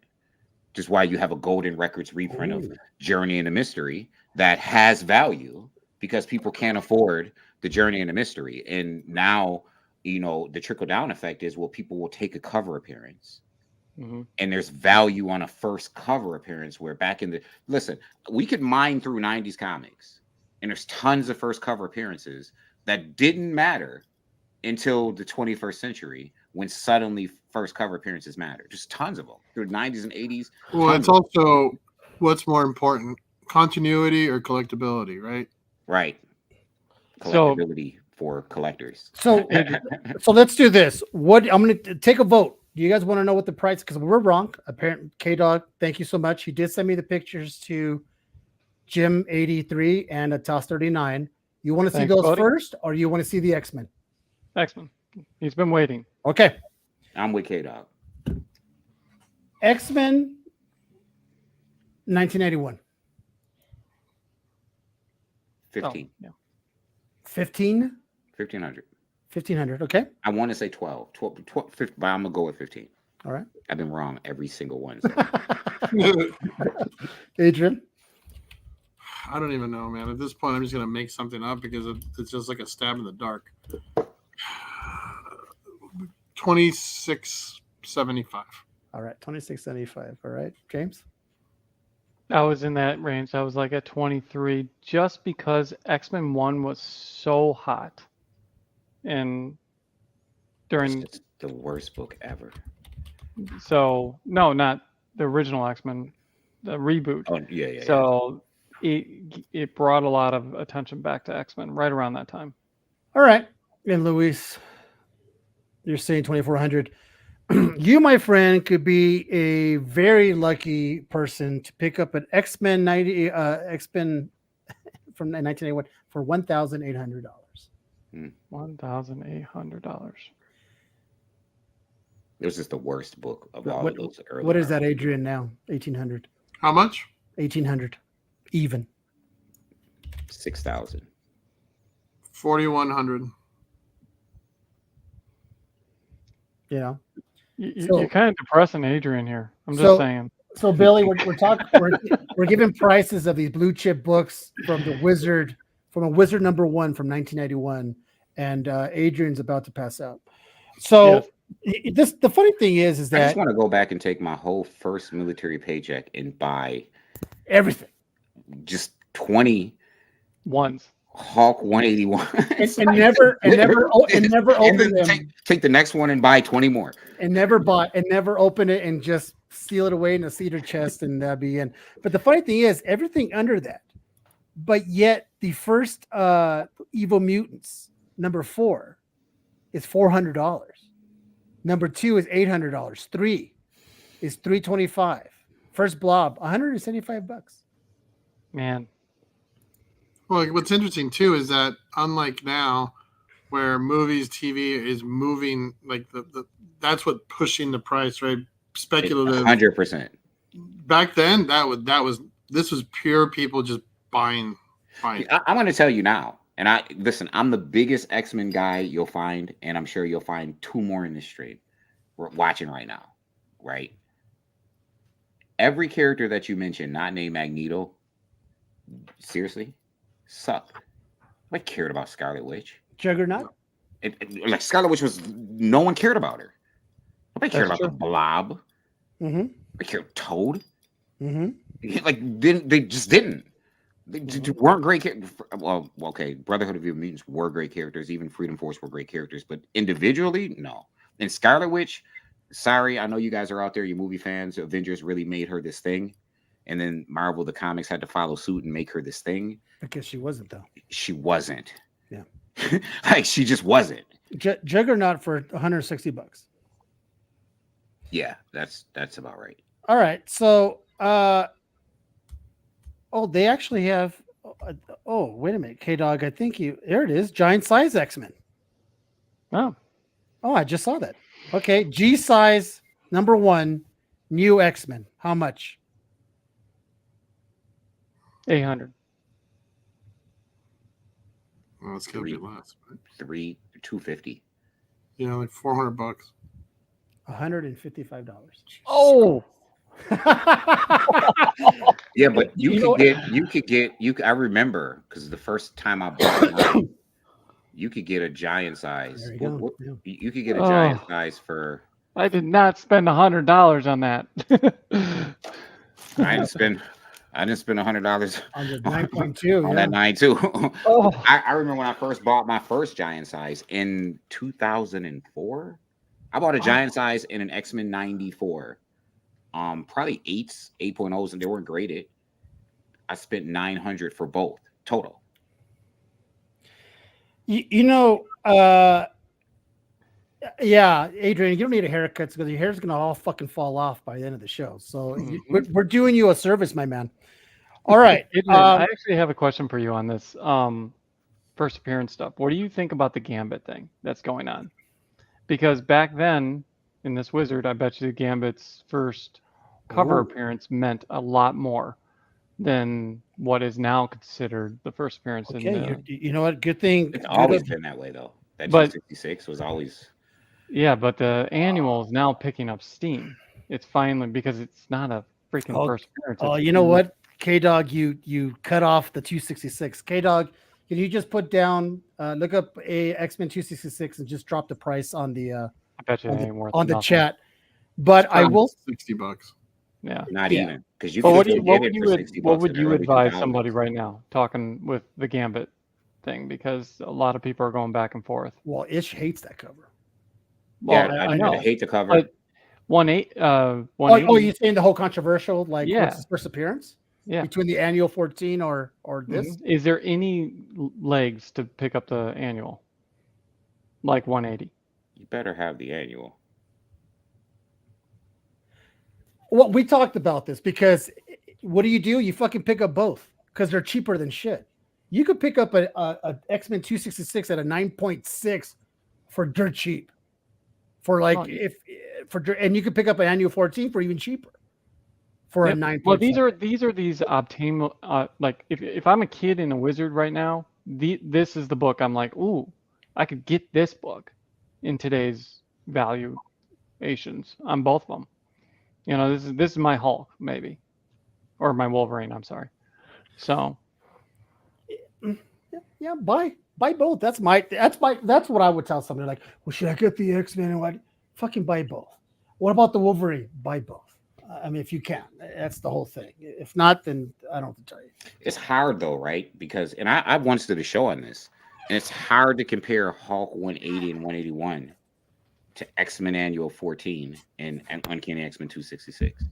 And the reason why it's hard to compare is because if you're making a cameo argument, well, Wolverine appears on one panel, right? Yeah, it does not. You can't call X-Men Annual 14 a cameo. No. And historically, we have precedents as to why you can't. Again, I use Secret Wars number 8 versus ASM 252 as an example. People just aren't stupid. You can say, well, Secret Wars number 8, the story takes place before ASM 252, but I'm holding this book a few months before I'm holding Secret Wars 8, and here's the symbiote. And so as time passes, right, somebody's going to be like, well, wait a minute. This book came out a month before this book, and this guy's all over this book. Just because you're telling me chronologically he appears here first, as far as in story, but not in actuality, at some point the market's going to reverse on that, like it did with Secret Wars 8, and ASM 252 is the better book. Secret Wars 8 isn't a crap book. It didn't become a crap book, but ASM 252 just became the better book where it wasn't. Mm-hmm. Yeah. Hey, Caesar, how much is Action number 1? Oh, son of a bitch. K-Dog. K-Dog, send me a pic. Okay, so there you go. So 266 was $3. K-Dog, do the Action Comics. If they have the toss in the gym, send me the Action Comics number 1. That's a good one. We need to get to those too. That's the book. That's the book that one. everybody looked at every time because it's probably the top book in the Wizard. All right. So that being said, let's go to Jim 83. First, are you trying to throw up entirely on the show? You know, like. So K-Dog, send me the screenshot for the Action Comics number 1, por favor. I appreciate you. Jim 83, first Thor, 1991. And then we're gonna go to Dale's question. Well, actually, let's go to Dale's question. I'm let you guys mull on that for a while. $27. So at this point, right? So Dale's basically saying, what major key book do you think will hold value like a Hulk 181 or a B12? Now, Dale, do you mean what modern book will hold the value, or what do you mean? Can you be more specific on that? Because if it's modern book, it could be what, a Miles, X-23. I mean, what, you know, it's Deadpool. I know, giant size X-Men. All right. Well, you guys think about that. Let's go back to the Thor. You can't help but smirk. Let's go. 11. What is it? Come on, go, guys. Oh, first Thor. Action 1 is not listed. See, that's funny. How is that even possible? How can it not be listed? Yeah, there you go. Maybe Is it listed in the 94? Is it listed in the other one? Oh, let's do that. But while I look this up, go ahead and tell me. All right. Tell me. Now Sam's thinking it's $500. I'm thinking it's more than that. I'm gonna go with. Oh man, this one's so hard because there's just not many of them. We're talking Jim 83. Yeah. Mm-hmm. Yes, I'm gonna go. Just not a lot of those. I'll shoot a number. I'm 2,800. I can't figure out if it's high or low because at this point everything's such a crapshoot. It really is. Half a Bitcoin. This is why you still have hair, my friend. I'm gonna say 700. Yeah, I was gonna say like 12 to 1300. Okay. You can pick up yourself a first appearance of Thor 1991 for $1,100. That was close. Okay. Now, let's go with 80. Let's go with 85. As a matter of fact, what's the first appearance of Loki? 85 or 84? 85. Because according to Wizard, 84 has the number 1 Loki. It's got him in that tree at the end of the book. So this is interesting. Okay. We all know, I think, by this point, because they consider Odin being the first appearance in 85. Okay. Mm-hmm. How much was 85 in 91? First appearance of Loki. We're going to say first appearance of Loki. 700. 200. 150. I'm gonna go under 200. 85 was $275. But number 84, their first appearance of Loki was $375. Okay, next one. Toss 39, first appearance of Iron Man in 1981. Oh, hold on. We got to say perfect timing. Here we go. Here's our special guest, Hey, what's up, guys? Mr. John Boy. Simon John Boy. How you Hey, doing, what's up? buddy? Hey, what's up, man? Good. You are a busy man. Every time I click on, you're constantly running around doing crazy things. Doing something. I'm always doing something, man. How about you guys? How are you guys doing? We're good, man. I'm doing Amazing. all right. Yeah. John Boy, What's up? yeah, Ish. This is John Boy, Adrian. Do you guys know Adrian? Adrian, do you know John Boy? Yeah, I'm sure we'll run into each other at some point. Yeah. From El Rey Comics. Well, you came in just in time, John Boy, because I don't know if you've been listening or not, but we've been slowly giving each other. So me and Adrian are the only ones in the panel who've had a heart attack, but not anymore. Right. Well, I'm glad you guys are all right, though. So No, we're They're wearing it like a badge tonight. What the fuck? Oh, fuck yeah! And I tell you what, I need to get one. Well, after these prices that we've been throwing I just out, might. It's like, hey guys, you haven't had one yet? all the cool kids are doing it. Everyone's doing it. I mean, everyone's doing it. That's a club I want to be part of. Well, I tell you what, people are getting a little whacked out because we're reading prices from 1991. Oh, According from Wizard #1 magazine from 1991. So we're reading all the blue chips, and for the most part, everyone's been off because the prices aren't what we think they are. So we were just about to do, and we're doing a roundtable, and we're going to include you now. I love Billy. What I love you. is the price for a Tales of Suspense number 39, first appearance of Iron Man in 1991? Oh, I would probably think right around $50, probably something like that. Jesus Christ. No. Well, at least you're in the right realm. No, you can't go back. You're saying 50. We're going to stick with 50. Yeah. All right, but you're already going to lose. All right, James, go ahead. Shit. God, this is such a crapshoot tonight. I don't know. I'll do 1,500. All right, Adrian. 2100 And Ish. Ooh, Well, I'm way off. Okay. I'm gonna say. Oh, don't worry. It's you can be spot on or way I'm off with- on any of these. I'm with Billy on this one. I'm gonna say 400. I'm gonna say, what was Doctor Doom? Like 750, right? Yeah. All right. Yeah, I'm gonna say definitely under 1,000. I'll say 800. You could be a proud owner of an Iron Man in 1991 first appearance for $1,750. Wow. Someone was right on the money. Yeah, you said someone said 2K, right? So it's interesting. Now, the funny thing is, Adrian, you asked me about Action Comics, and Wizard in 1991 did not have in Action Comics. But in 1994, and that's what I have here, this little violator there, from December 1994. Neo Gaming on Sandman, Angela, and his new hero.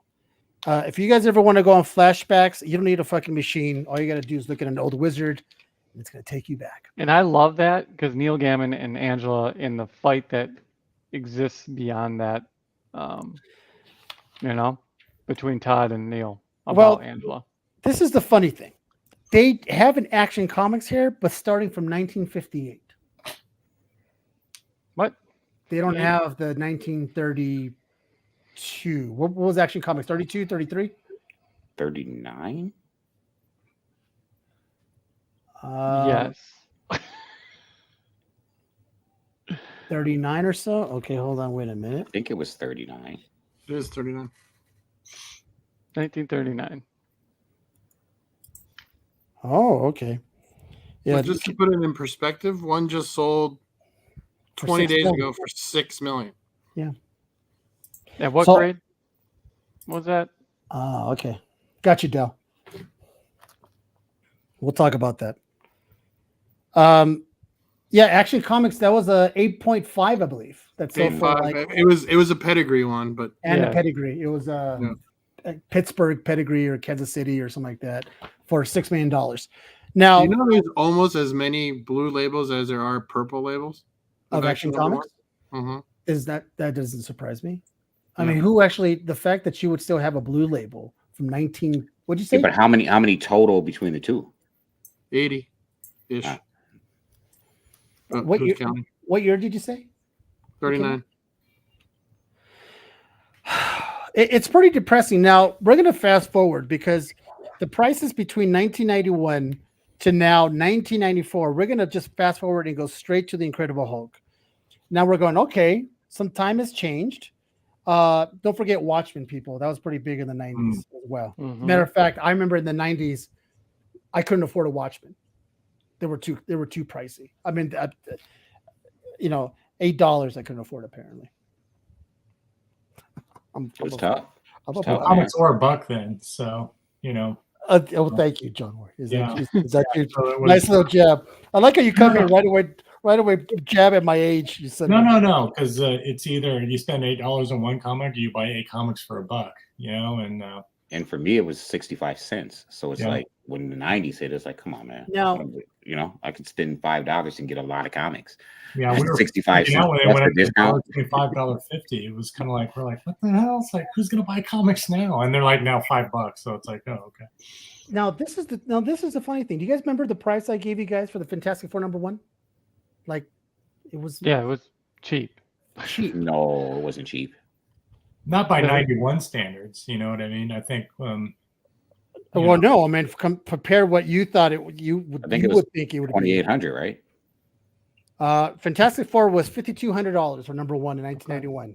Okay. In 1994, $12,500. So that's a hell of a jump. In those 3 years, it jumped to $12,500. Yeah, but I think a lot of that's inflation now too. Because and they put out that great in the 90s. Yeah, like you can buy a home for like at least for us where I was living at the time, I think it was like I want to say 125,000, and that same home now is probably like 500,000 now. So inflation and the market, the COVID, all these factors kind of come in. And you got to think too, all the people who collected as young kids who couldn't afford it now have real jobs and real money, and now they can afford it, and that's driving up the market too because they're actually paying that stuff. So it's the nostalgic. It's all the adults now that have the money that they didn't have back then are going, well, now I'm going to pay. I don't give a fuck what it is. And this is the thing too. Now in 1991, the Amazing Fantasy 15 was $5,500. 3 years later, $19,000. All right, so it's catching steam. Right. So everyone's like, hey, what's going on here? Right? Yep. What's going on here? People are starting to dig in their attics and find all those books. And you also had this Wizard was, I think, driving some of that too with the fan casting of both the X-Men films and the Spider-Man films. Because it's like every other book, every other issue, they fan casted Spider-Man and X-Men. Yep.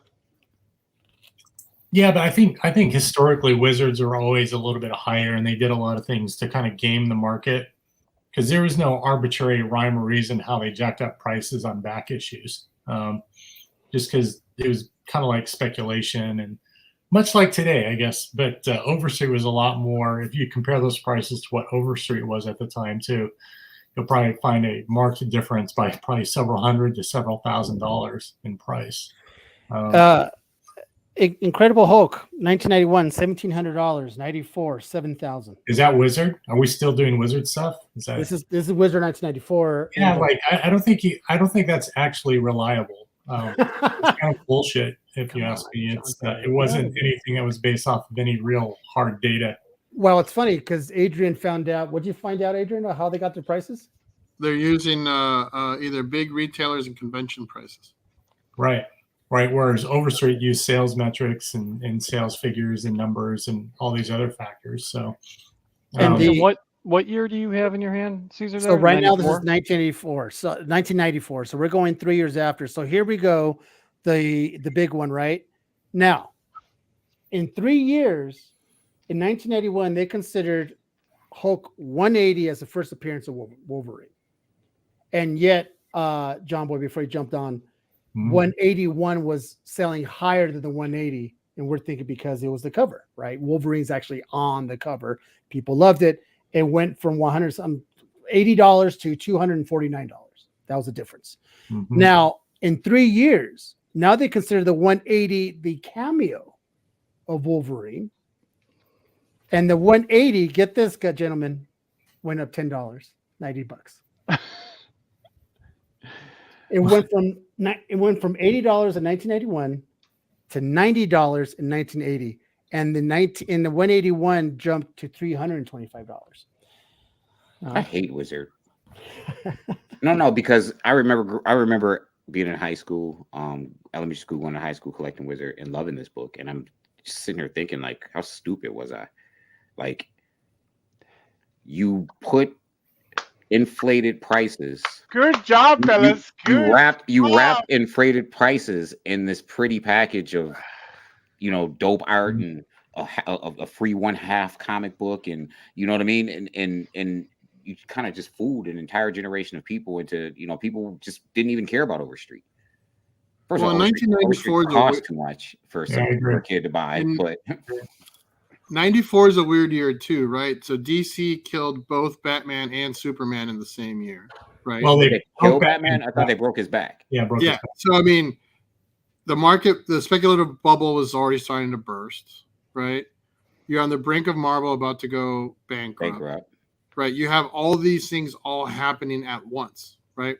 So it kind of makes sense. Like it happens now when we have a little bit of truncation of the market, then all of a sudden, all these major keys all of a sudden just start.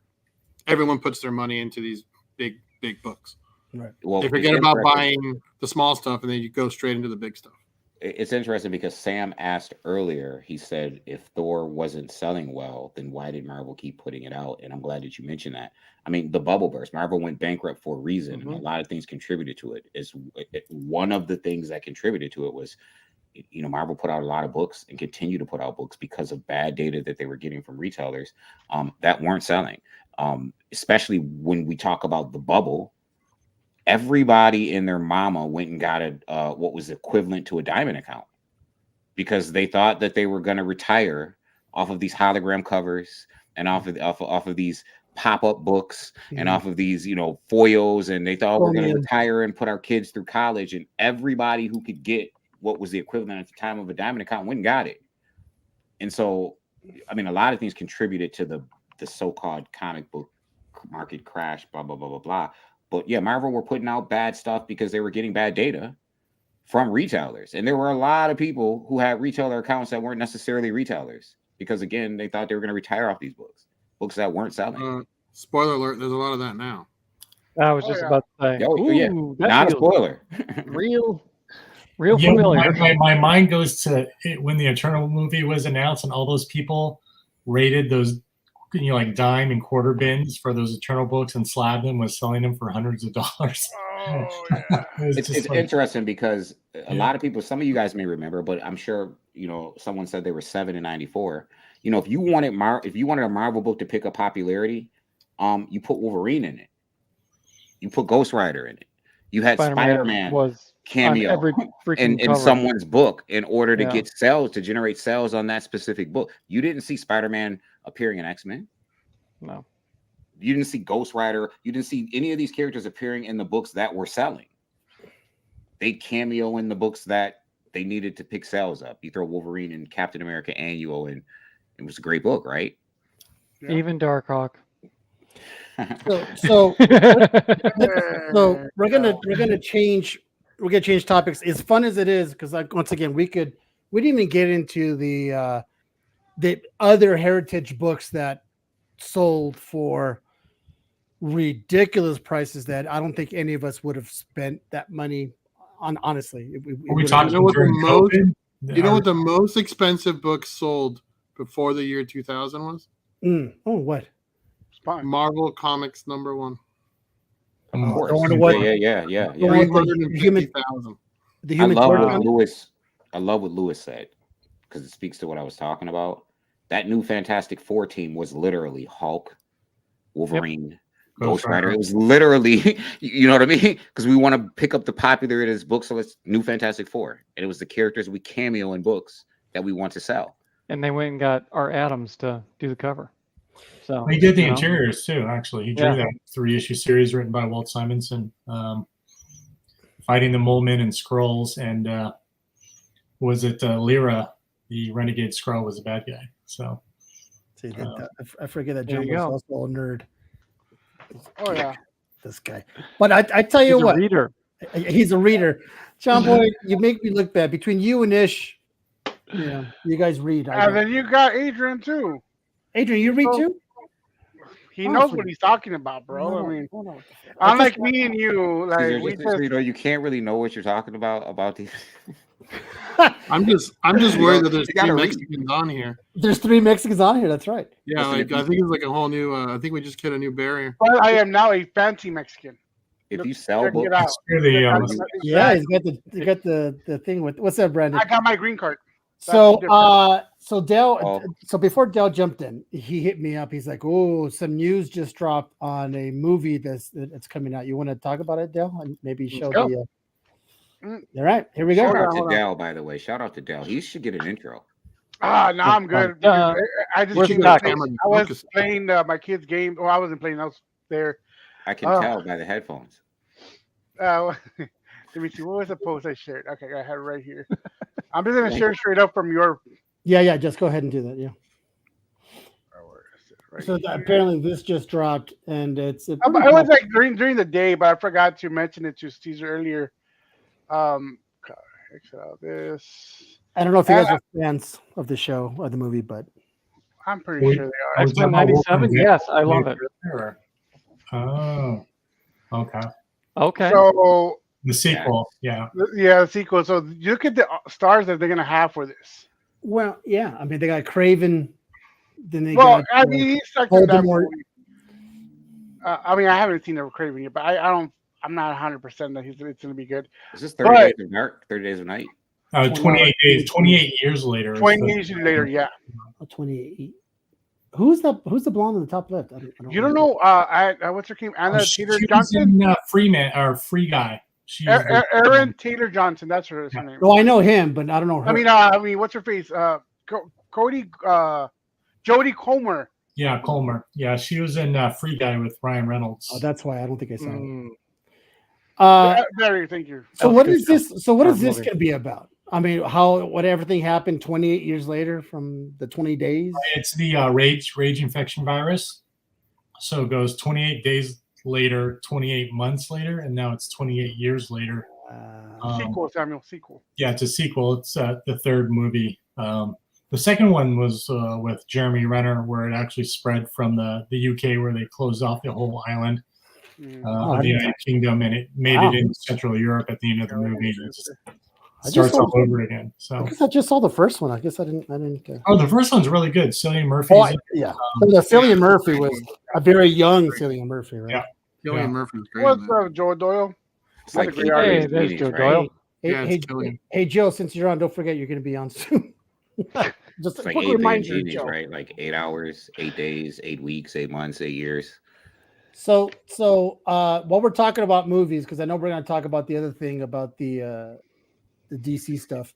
Oh yeah. What do we talk? What do you? Okay, since with we you, haven't had Gio. a chance, what do we all think about the Deadpool trailer? Apparently, it was the most watched trailer to date.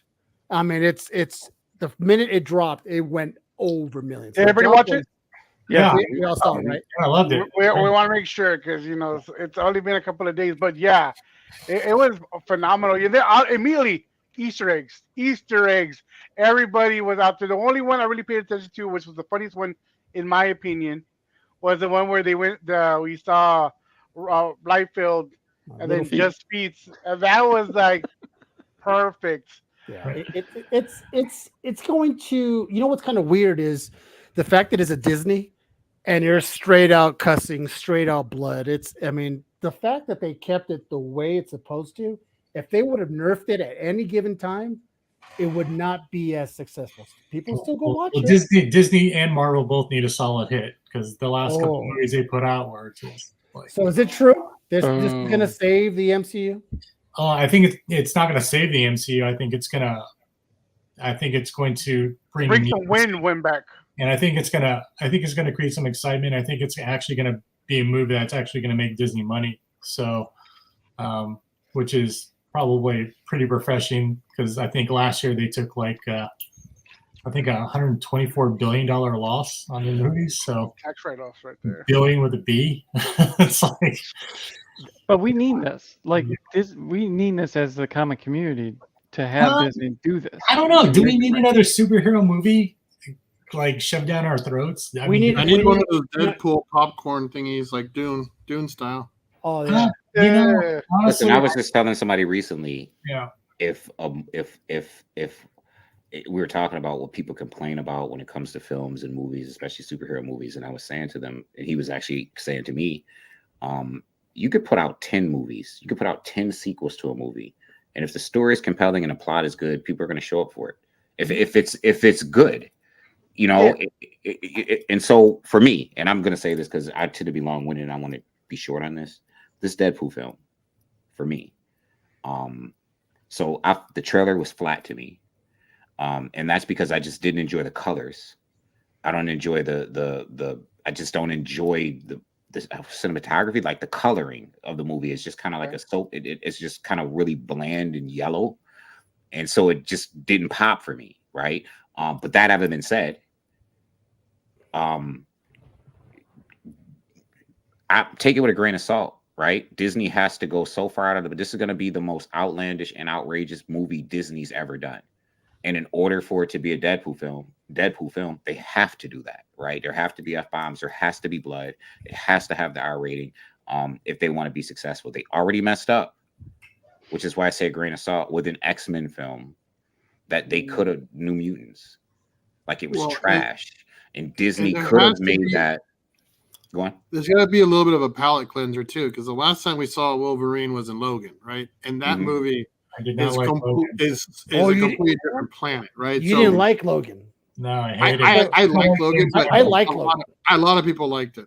And a lot of people, that's what they're going to remember Wolverine as, right? Now, this Wolverine is not going to be that at all. Well, you got the multiverse, so it's kind of like you can do pretty much whatever you want. Well, apparently you're getting a ton of Wolverines. You're getting a bunch of Wolverine variants to include the one, you know. You're going to go Apocalypse Wolverine in there, too. It's going to be very cool. What I'm kind of curious, John Boy, what didn't you like about Logan? Well, it's not really true to the source material. It's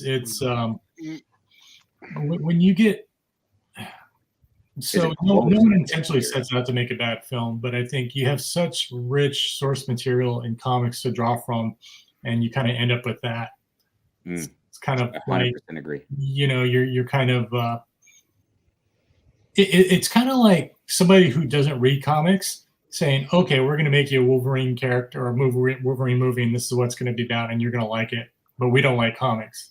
And then this is what you get. And for people to just be liking it, you know, like it, I think the expectation of people to like it and just accept it, for me, it just wasn't, I think it was. I mean, it was entertaining, but at the same time, it's kind of like, it felt like watching an episode of Walking Dead where everything was bleak, there was no hope, there was no anything, and it kind of like, I don't like going to film and watch a movie and then just at the end just kind of like, oh well, like, wow, everything that happened to that character is really sad and he dies sad and that's it, and the kids quote unquote get away, but they're in the middle of this desert canyon on this hilltop thing, and it's just like, well, did he really survive? Like, I don't know, they're kids, like, what are they going to do? It's not a Lord of the Flies situation. It just seemed a little too dark, a little too drab. It was, well, you have to understand, during that era, shows like The Walking Dead, things that were very bleak and very kind of like deconstructed, were very popular, and that's pretty much the tone of that entire film. There's nothing happy about it, Well, do you like Logan? Did you like Wolverine? No, I love Wolverine. I think Hugh Jackman does a great job. No. The Wolverine, the movie, the Origins. Wolverine Origins. That's the thing, because he said Logan was way better than any other Wolverine movie. The bar isn't high. I was gonna say, is there a good Wolverine movie? So when people got Logan, it was like, because Logan sucked to me. Yeah. When people got it, it was like, wait a minute. For 3 movies and a ton of X-Men movies, we saw these guys with claws that can cut through anything, never cut anybody.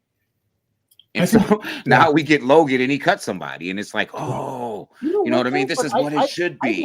I like the one where he went to Japan. I kind of was a fan. Yeah, I did enjoy that one. There was elements of the Silver Samurai, which was pretty dumb.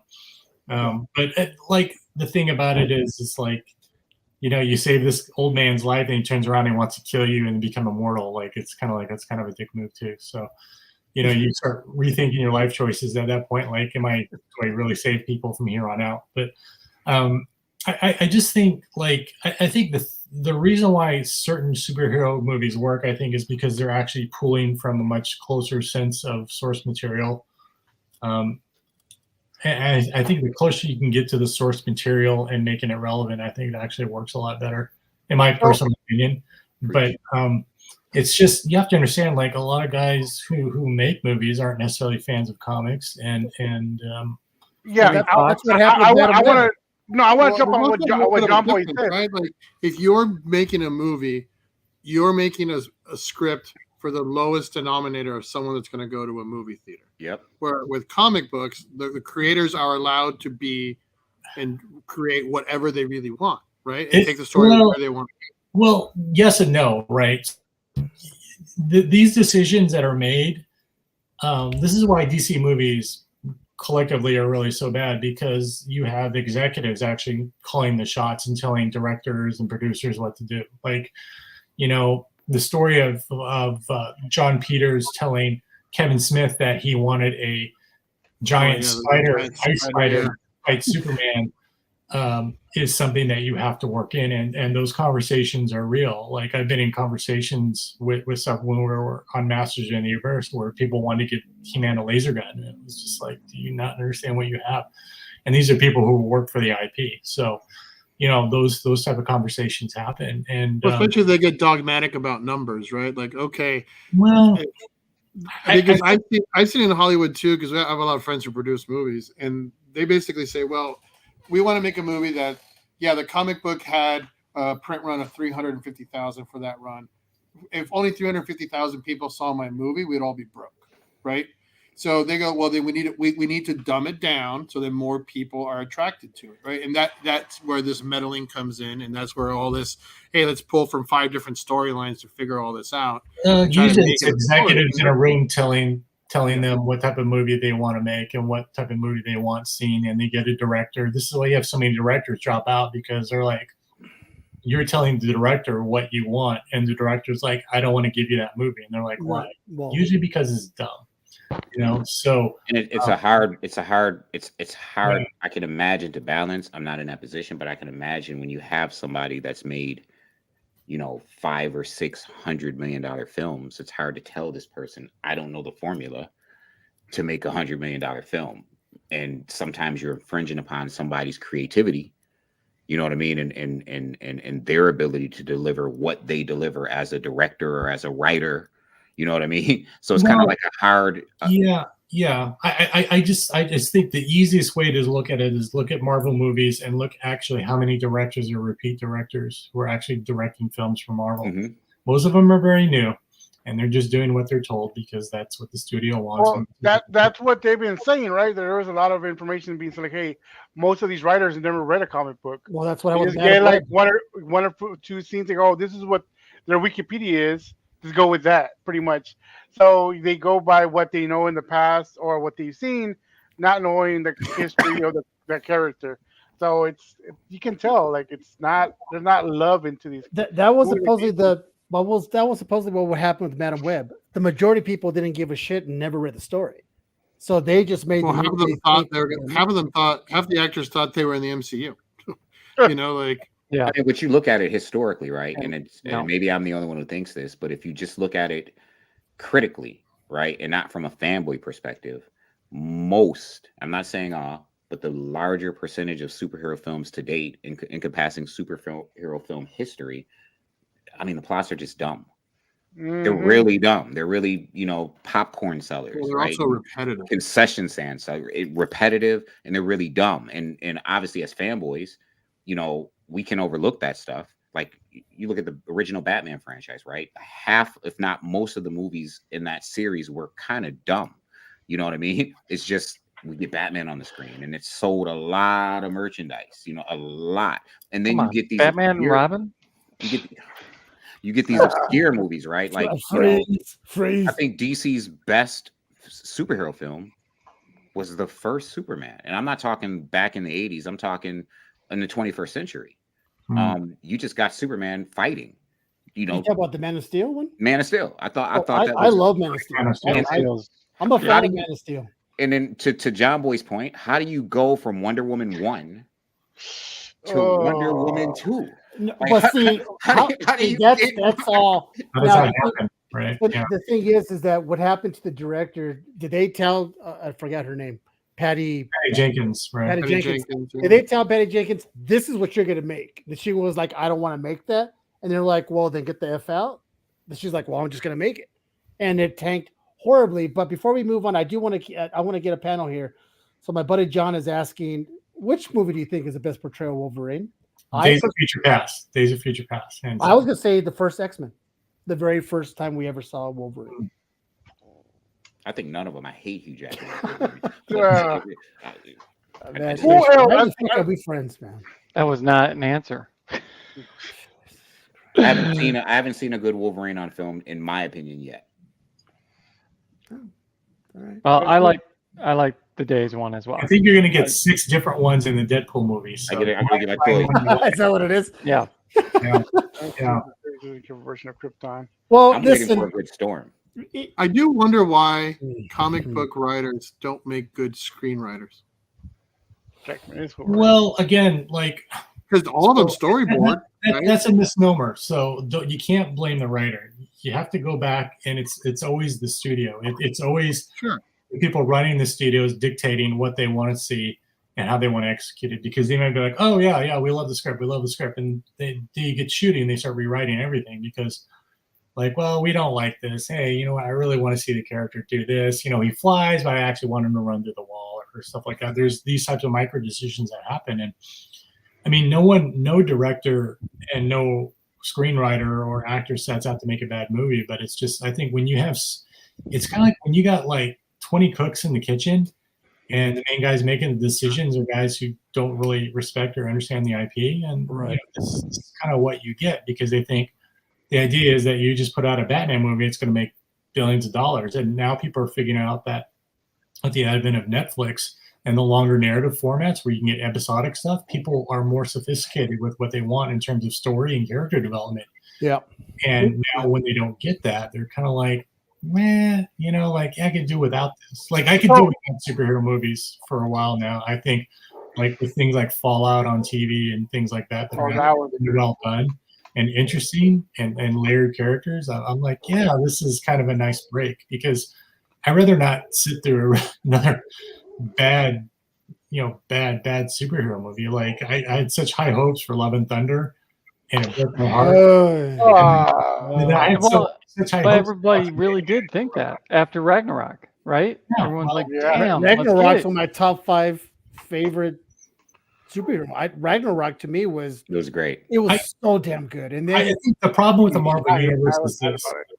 every movie wants to be Guardians of the Galaxy. They want a smart ass, snarky cast that makes all these in jokes and things like that. And like Thor went from this very serious character in Dark World to very like kind of snarky, kind of like Star Lord esque type character in too many jokes. Too many jokes. too many jokes and things like that. Weird. And you're kind of taking off which is fine. People responded to it, but I'm just saying, like, every superhero, that's their thing now, is they're kind of Deadpool-y, kind of Star-Lord-ish. But I think now we are, believe it or not, after Deadpool, I think we are going to take a break. There's nothing really coming out. I think they should put the MCU on hold and go straight I think it is.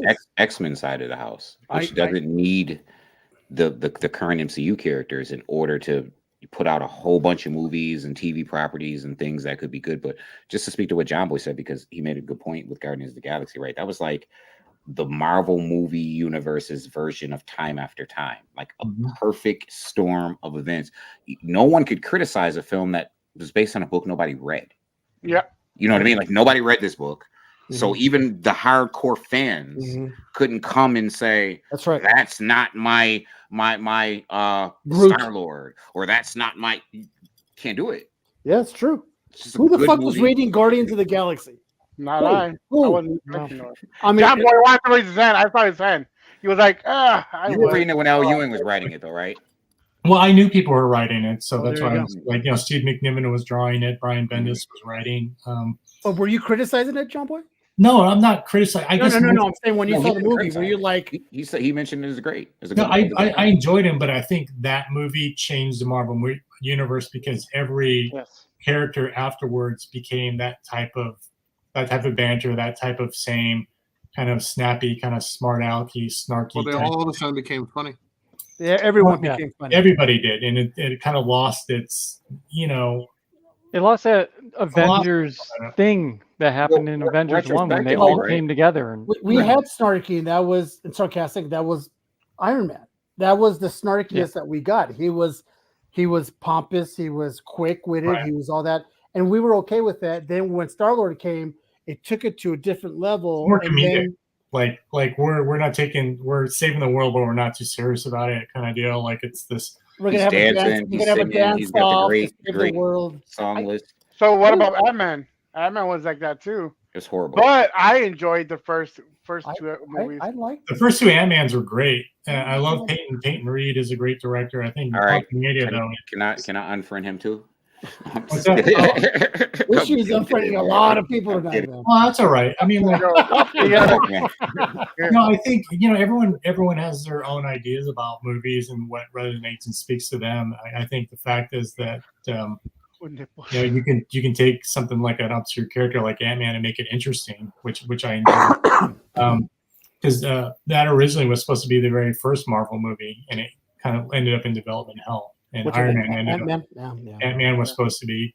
Edgar Wright was actually developing for a long time. So some of these characters feel like they're a little bit of like a proof of concept to see where these characters would fall with the fans and see where they could go, right? Because like Guardians, like no one really read Guardians, and if we did, it was just in passing, right? It was there's something new, and then when James Gunn does Guardians, and all of a sudden, like this is going to be the new thing. Now this is going to be the tissue that connects the seriousness of Avengers and the campiness of Deadpool. This is somewhere in between. Like, it just feels that they try to bring all these obscure characters that a lot of people just didn't grow up with, or didn't read, or didn't enjoy, or was so esoteric to such a small market that all of a sudden they're like, okay, well now we're going to try to make, Madam Web. Right, that like honestly, like not MCU but Marvel in general, like who cares, right? Like who cared about that? Like even hardcore people like us would be like, "There's nothing for us in that." Why does that movie need to exist? Maybe she's a background character, but not. It's so hard because that's still in the Fox and Sony world. Sony needs to let go of everything. So what are the odds? They're never going to do that. What are the odds that DC does they the make same too much thing? money off Spider-Man? Because DC it's the same thing with Peacemaker. Nobody read Peacemaker. Peacemaker now is a big thing, Do you think DC is gonna follow that trend Marvel's done? Yes, because it's doing all now? James Gunn. James Yeah, Gunn's got the keys to the kingdom, dude. Yeah, He got the I key. mean, He's gonna run that place like he did, like he did with Guardians. Well, I think there's some economy there for James Gunn burning down the old house and just saying, look, we're just starting over. And I think Marvel, to be honest with you, should just start over completely. Like at least end that universe and then reboot and redo everything. that's the plan. I mean, 'Cause that's the plan. They've been around for about 12 years now, and I think that audience is aged out. I think the fact that maybe we can get new Captain America movies and new Iron Man movies would be pretty cool. I think- without passing the torch and continuing the storyline. I think because I thought the phase with Phase 5 ending, I thought that was it. I think they were done with that era of movies, and they're going to start fresh. Which I'm all for it. I'm all for our Young Avengers. Bring that in. I don't give a shit. Well, they're building to the big event like they did in the early phases. Right. And you said it, which is interesting. I'm always saying the things that I'm sure people don't agree with. But when you mention Iron Man and his snarkiness, right? If you look at that first wave of Marvel movies, pound for pound, nobody's going back and watching the first Thor. Very few people are going back and watching the first Captain America.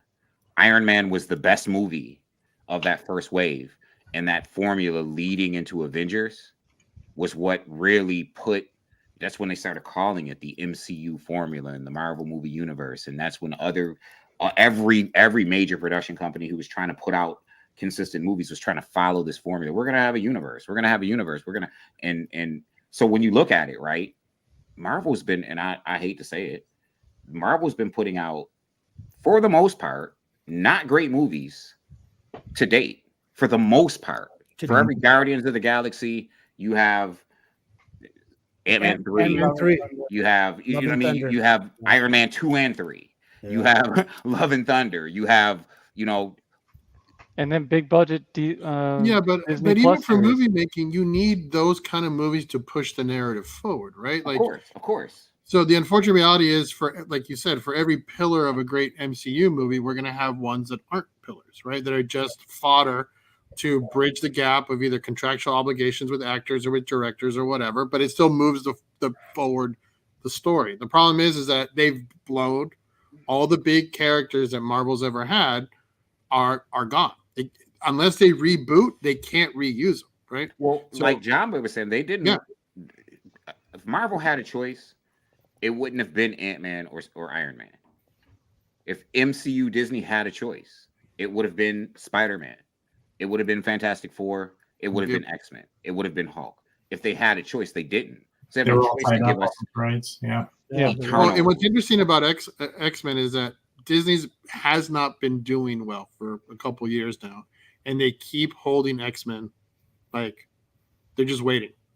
I don't know what they're waiting for. I don't know how long they're waiting for the new phase. That's what they're waiting for, right? But I mean, the fact that we're in phase 6 now is ridiculous. It's ridiculous. Wait, isn't the rights for X-Men already up this year or next? No, Marvel Disney. Marvel owns Fox. Like Disney owns Fox, so they can make as many. No, but not that. I mean, the characters themselves, aren't they on a contract where they cannot be renewed to have new people like the original X-Men, like Storm, Rogue? Yeah, that's why you can't. That's what it was. There's no indefinite contracts in Hollywood. No, it was not indefinite, but it was supposed to be like up this year or next year. I'm not aware of that because I think that came up briefly because of the ending of Marvels, and we talked about that a little bit. I didn't even see Marvels. I was just like, man. I haven't even seen Marvels either, believe it or not. I watched it. Well, Fox owned the license, and Disney just bought Fox outright. Right. So they own everything that Fox. That's why they have Deadpool, and that's why they have all the X-Men characters. But they don't have is Spidey. They borrow Spidey, but that's why Madam Web was Sony. That's why they have Craven. That's why Universal has Hulk. And all these movies, these Sony movies, and I get it, and I understand it, and more power to them, right? They keep getting it wrong. Hopefully they get it right. Because as every wrestling fan knows, right, competition is the best for us as consumers or subscribers to the thing, right? Like if you have a competitive environment, then you have people who are working to put out the best product because they're competing to fill seats, to put asses in seats, so to speak. So I don't blame Sony. They're never going to give up Spider-Man. They should never give up Spider-Man. I know many people want them to. I understand why they wouldn't. And as long as they have the name Spider-Man, they can put out flop after flop after flop after flop after flop out of that Spider-Man universe until Marvel or Disney steps in. Obviously, there's a piece of the Venom symbiote in the MCU. So we're obviously going to get Venom in the MCU. Yeah, I think Sony's reign on Spider-Man probably will end in another 10 years. Because you get that license deal, but it's not a perpetual license deal. Right. So yeah, So but if they it's keep also- putting it's out also good a Miles rev share. Morales movies, It's a rev well, share that's and the thing a is they are hurting distribution the deal. IP for Yeah. sure. say again. Yeah. They are hurting the IP by putting out bad movies. It's So like, could I put out a panel question with Deadpool, Wolverine coming out? If you're in Marvel's position, what are you doing? Like, what if you were Kevin Feige? What would you want to do? Would you shut it down? Would you continue? What? I'm just curious, like what we would all do at this point with all these amazing characters that have either worked or not worked. So Mm, I X-Men. don't think Deadpool fits in the MCU just yet. No, Well, it'd be kind of weird if you saw Deadpool in the MCU. Actually, but this is going to be like a one and done, I think, with these guys. so this is what I was talking about. hmm. oh, it So- ends in 2025. So they're saying that Anna Paquin would have to play Rogue Rogue. if they make another X-Men movie. Yeah, but this goes back to what John Boy I said. Like, wouldn't- I there's would nothing not- set in stone. There's I nothing would set in not stone. give this a lot of credence here, guys. Yeah. And a 'cause pack when when the it's studio roll makes buys me out punch my something, TV screen. Yeah, that Anna Paquin, I liked her as a character, but not as Rogue. Yeah, She but when a was- studio buys out another studio, like the rights Things change, change. things change. It's- Mhm. You don't have to exactly honor contracts or things like that. Things. Well, there's also out clauses in a lot of these. A lot Yeah, of these I wouldn't. Put too much I into wouldn't it. put a lot of stock in that. I think they're trying to figure out how to best shoehorn mutants into the Marvel universe, and I think they know that if they do mutants right, they can have another decade worth of franchise films to prop up Disney again because Yeah, they know they should. these other films really suck. So I think Well, and that's the real question, where right? that- And this is something that John Boy was talking about too: is where did Marvel movies go wrong, and how do they fix that? Like how do they fix the problem? Right? Making bad movies and bad shows over X amount of years. I mean, it may not damage the IP now, but it might do it in the future. So how do you fix that? How do you I think fix stop the doing actual- television shows for one. Maybe What If is the only one I would keep going. I would end all the other TV shows because they're not very good. Well, I'm there going is. to gracefully bow out of this conversation. Because I think we're all waiting, including me, for the new Daredevil show to come out because I love the first series, and then the fact that Punisher is also going to be making an appearance, which the Punisher, I absolutely love that series as well. That show I'm looking forward to. Anything else, I'm going to be very skeptical of what's going to be because if it's brand new to us, we're now like, oh, is it going to be good or is it going to be bad, right? But we know that how much we like Daredevil and Punisher, that we want more of that. And as long as they keep that formula, I think we're going to be okay. The minute they go woke or whatever the fuck they want to call it, we're going to be losing. And that's why where people say the MCU went wrong because Disney went too woke and then went this and that. And people didn't like it and this and that. No, that's that. They're not. People aren't entirely untrue when they say that because there are agendas that they have to push. 100%. That you're kind of like, okay, well, this is the movie we're making. But I think the problem, the greater problem is actually the changing market since COVID. Theaters are dying and people aren't going to theaters, even for True. Marvel movies. So, That's me. even if people put out a new Marvel movie and it was actually quote unquote good, I don't know if a lot of people go see it now because we're conditioned to wait. Oh, well, I'll be on Disney in like 3 months or whatever. And I'll just get my Disney subscription back up running and I'll watch it there or I'll buy it on streaming or I'll do this, I'll do that. Sure. It wasn't so expensive. Yeah, I mean, I still go because of the drive-in, and it's what $10 for 2 movies. That's how I get to watch my movies. Oh, But yeah.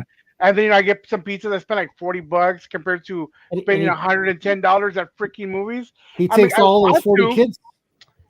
Hey, my kids love me. Shut your mouth. But yeah, it's for a person like an average Joe, right, with 3 kids. It's expensive to go get Yeah. them popcorn, the snack pack that's like $18. The movie's olive is $11 each. Dude, it's like $110 fucking. I'm like, I and I got also think it's also people like us put a little bit of nostalgia in the characters, right? And we want whatever made us happy of reading these characters and enjoying the storylines, and then we see the movies and we're lacking some of that nostalgia now, right? But it's also a double-edged sword, right? Because I don't think, like, when I read Punisher now, it's not the Punisher that I grew up with, right? And then when I see the 100%. Punisher on the Netflix show, I'm like, okay, that's somewhere closer to what I remember, Mm. right? But it's Adrian. So let me. I'm sorry for interrupting. Let me ask go you ahead. with the whole with the whole Punish situation. Did you like the new design they had a while back? I think it was a year ago. Like, it No. was a whole different Oh, design. that they was did. the run by Jason Aaron. I mean, it Yeah. fit the story, it fit the storyline, but I mean, again, everybody went crazy because, like, well, the Punisher has a very nostalgic, like, classic, like, that's his logo. Why would they mess with that, right? Like, but again, do you really want to play in that sandbox of not changing the status quo inside of Marvel forever, right? I just yeah, that's and the thing with the movies and TV shows, I think as a consumer, we are absolutely screwed right now because we're sitting here watching Game of Thrones, getting hour-long shows at movie quality, and now when we go to a movie, it's a 2-hour thing, but we've watched 8 hours of content on something else. There's no way a movie can compete against that, and it's been a problem since Game of Thrones. I think that really changed how we consume storylines. So when you say you're excited for Daredevil, you're excited for how many fucking episodes are they putting out on that damn thing? They said it was gonna be 16 episodes. Yeah, but So they changed it and broke it into 2 seasons. Yeah. that's a shit ton of So content. 8 episodes a season. Then, Yeah. basically. Right. Yeah. Because And they everyone- That's a lot of fired. episodes. That You seems can small. dive in and you can have bad episodes or lead up episodes. You can't do that in a movie. You can you get screwed right away if Well, you're trying to lead in. Disney Jonathan. had the foundation for a great formula when they put out season 1 of the Mandalorian, right? They let the producers, the directors, the showrunners tell the story they wanted to tell in the period of time that it took. If it was 38 minutes, it's 38 minutes.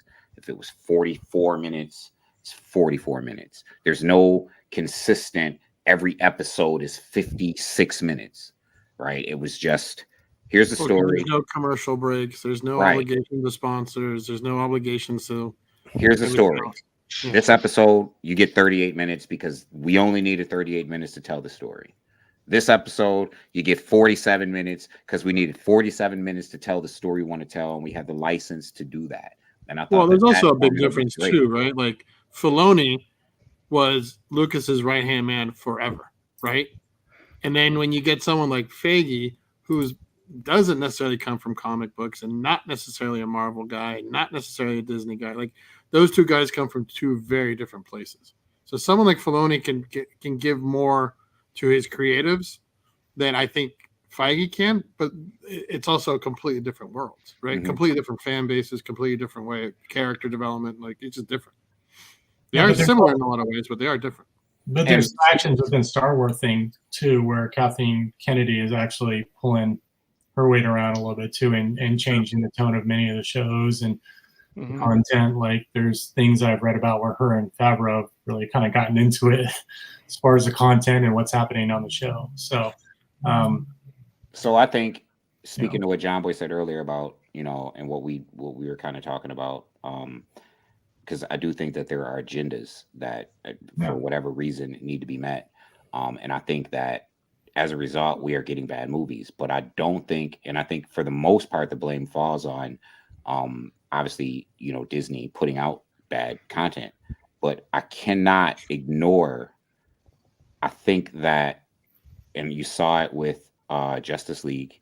I think you see it with most DC movies that come out, right? You have a contingency of fans, us as fans, that also kind of gatekeep some of these movies and contribute to, and I'm talking hardcore fans, and contribute to, not equally, but certainly in part contribute to these movies being mad. If you have a legion of people who say that they're not going to go see a movie that could actually be good for a reason or another before they go watch the movie, I think that also contributes to some of the reasons why we're getting bad products. I don't think it's the sole contributor, but I definitely think it contributes. It's kind of funny. We talked about James Gunn and the magic he did by producing Guardians of the Galaxy, making them a household name. He's going to try to do that with the Authority on the DC side, right? And because people are like, the Authority, what the I like the Authority. Well, there you go. There's people like you, right? And then there's people like you who might see the movie and go, it's nothing like the book, right? But they're not making it for people like you. They're making it for people like me that goes, who the fuck are the Authority, and hoping that I'm going to like it. Like Guardians. And now the thing is, he's also apparently putting a lot of his eggs in his basket for that Superman Legacy movie, and it's going to be very, very interesting to see where DC goes with the direction of James Gunn. People do not believe in him in a sense when it comes to DC, but we know what he could do, right? I liked the last Guardians. People didn't like it. I actually liked it. I enjoyed it. As a matter of fact, I enjoyed the villain in the Guardians because you hated the guy. What do we always say? The movie is just as good as the villain. And if the villain sucks, forget about the movie.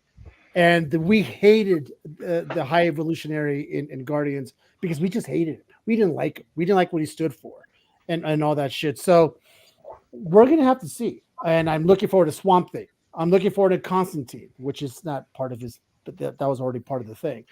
There's so much stuff going on in DC that people are sleeping. And this is why I always keep telling people, now's a good time to buy DC keys because they're dirt cheap. They've always been dirt cheap. But now they're starting to get up there because people are starting to realize, hey, there's something to DC. And I think it's a good time for DC now to take over the mantle when it comes to movies, if they do it right. Wow. I want to know. I would like to know, and I know I'm jumping the gun here. I know you guys always have a time limit, and I'm just really curious now that we do have the special guest in John Boy Myers. I would like to know how he feels about one of the topics you guys want to talk about with the DC and the AI art. Oh yeah. I would really like to know. Okay, let's because I'm sorry. I'm sitting here chomping at the bit. we're going over. We've been going over, but you know what? It's all right. It's a special panel. We got John Boy on. He doesn't come on as often. John Boy, thank you. This is the first time you're on with us. Yeah. Thanks for having me on, guys. Very lively discussion. I didn't know what the conversation was. Like, I mean, we're talking about wizards and stuff. Like, what? Wizards? Yeah, well, that's the whole point, right? I kind of give you a little frosting of what we're going to talk about. But, frosting. I think in terms of AI, I think it's going to be challenging because there's a lot of people who are doing it, and it's not. I think DC's way of handling it is probably the appropriate one. Where like, hey, look, we don't support that. We're not going to do that. They still paid the artists. They just decided not to publish the art because there's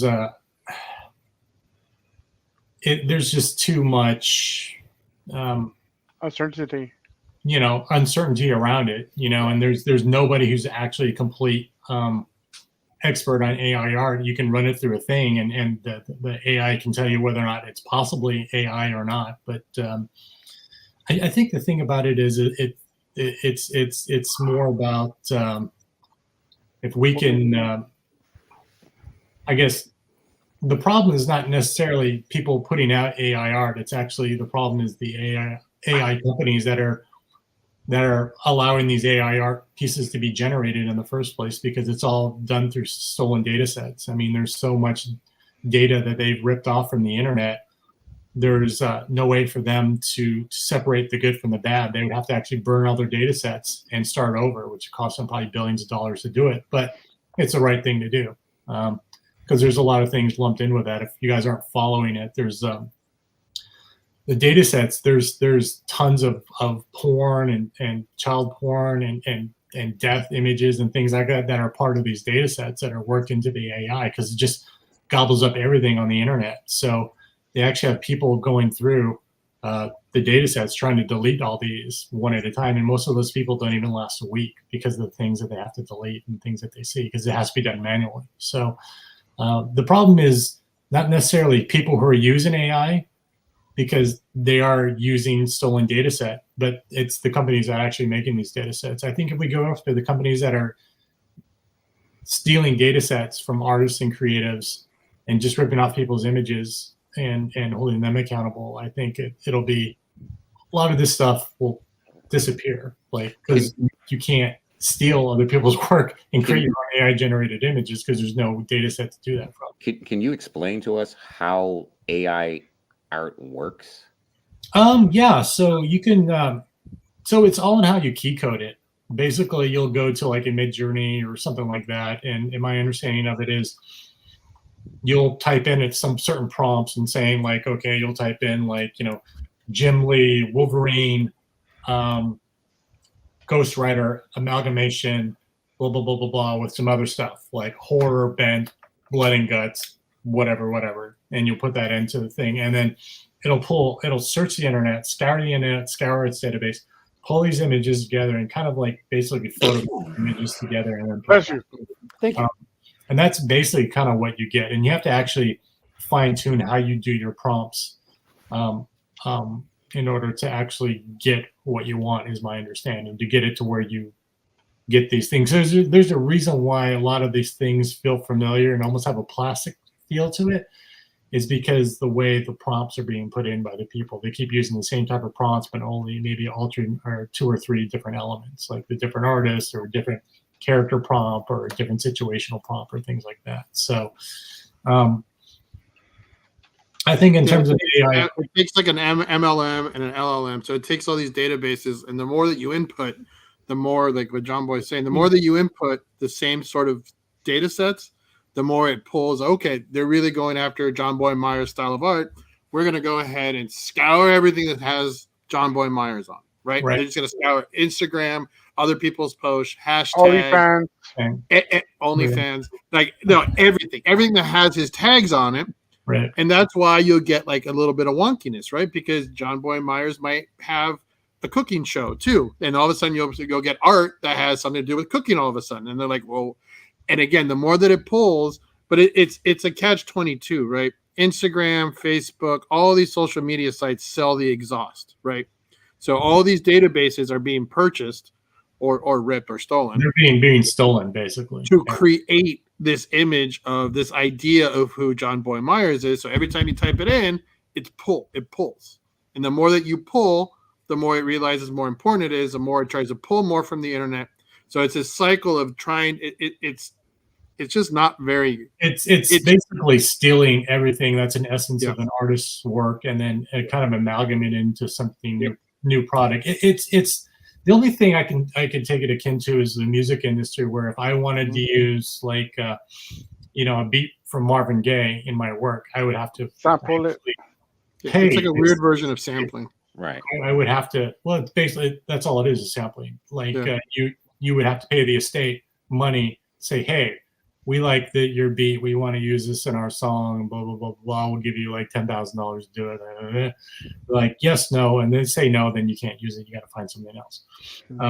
And the thing about that with the data sets is artists and creatives, should have the option of being able to either get paid for that, for people to sample their work, or be able to opt out of that and say, no, I refuse to be part of this, and people can't sample your work. That's it. So what's the recourse for someone like you who's in a situation where you pick up a comic and you see your art? Well, AI generated. Like, what recourse do you have in a situation like that? There's not much recourse other than like, if a company did that, I would just say, hey, look, this looks like it was stolen from my data sets or things like that, or whatever. Like, hey, can you get rid of it? There's right now people are catching it in its infancy, and I think there's not much I can do as an individual person if people are directly like doing that and like and mass, I'd probably have to do something about it. But I think the thing about it is like there is things right now where people are litigating against these AI companies, and that's where you have to. That's where it starts. So that's the source of it. These other people are just chiming in to be keyboard warriors to make art is not exactly. It would stop right there, because then legally they would have to stop. They couldn't do it. They would have to burn their data sets and start over and do it correctly, because the funniest thing that's coming out of this is you have AI artists who are accusing other AI artists of ripping them off, which is like totally laughable. But you have a lot of these companies now that are starting to implode down. People are starting to educate. So there's some positive traction going on. So as AI moves forward, I think AI will always exist in some form or fashion within art and media, because the world is shrinking and we need AI to automate things. So there's going to be some component of AI in everyday life going forward, and probably increasing in the next 10 years, because that's the nature of things. But it is what it is. in terms of data sampling and how it is, hopefully it will change. Like, I know 2 writers that use AI and ChatGPT to bounce ideas off of for themselves, and people who write for Marvel and DC. Right. So here's the thing. So you can't demonize people using a tool to ideate. Okay, the problem there lies is there's people using the tool to pass it off as their own 100% work from like whatever, right? So that's the delineation, because you're saying like the difference is like if I did something digitally versus traditionally, and said I drew this, but I use this special brush I got online, and it does the exact perfect ink wash filter on the background, and that doesn't, you didn't actually physically do that. The tool did that. It's a force multiplier. So there's things, that's what I'm talking about, AI components being force multipliers to work in order to create efficiencies or something better. It's like using SketchUp as a tool to help you with your perspective, or drawing cars or things like that. So that's the delineation. The delineation is that using it as a tool versus a thing where you're just typing in some things and you're ripping off a bunch of different artists, and then you're saying, oh, this is completely my own thing. And so do you think that there's a world where artists go, I'm going to package my images and my likeness and everything that I've ever done and be like, I'll sell it and let AI do whatever it wants? I was going to ask the very same question. Well, that is happening in Hollywood right now. We see it with Bruce Willis, given his dementia diagnosis. He's selling off his image and his likeness and things like that. So you have a lot of movies where he's masked onto that. Same with James Earl Jones with the Darth Vader voice. He's done that as well. I'm sure people like Peter Cullen and Frank Welker will do that for Optimus Prime and Megatron at some point. So I think that's going to happen in some fashion. I think every creative has that right to do that, because it's what makes them their work. And if they want to do that, then they can. But I think it should be a voluntary thing where every artist or creative decides to do that on their own. They can either be part of it or opt out of it. So if it were me, I would be like, I would not want to be part of that. Because I could see companies with data sets with, artists and writers or painters or what have you, creatives that are just unique to them, right? Like, and I think that might contribute to, artists like yourself and other artists not having their work stolen, right? Like when you just have, okay, you want to do some AI art, there's a bunch of artists who've already submitted their work.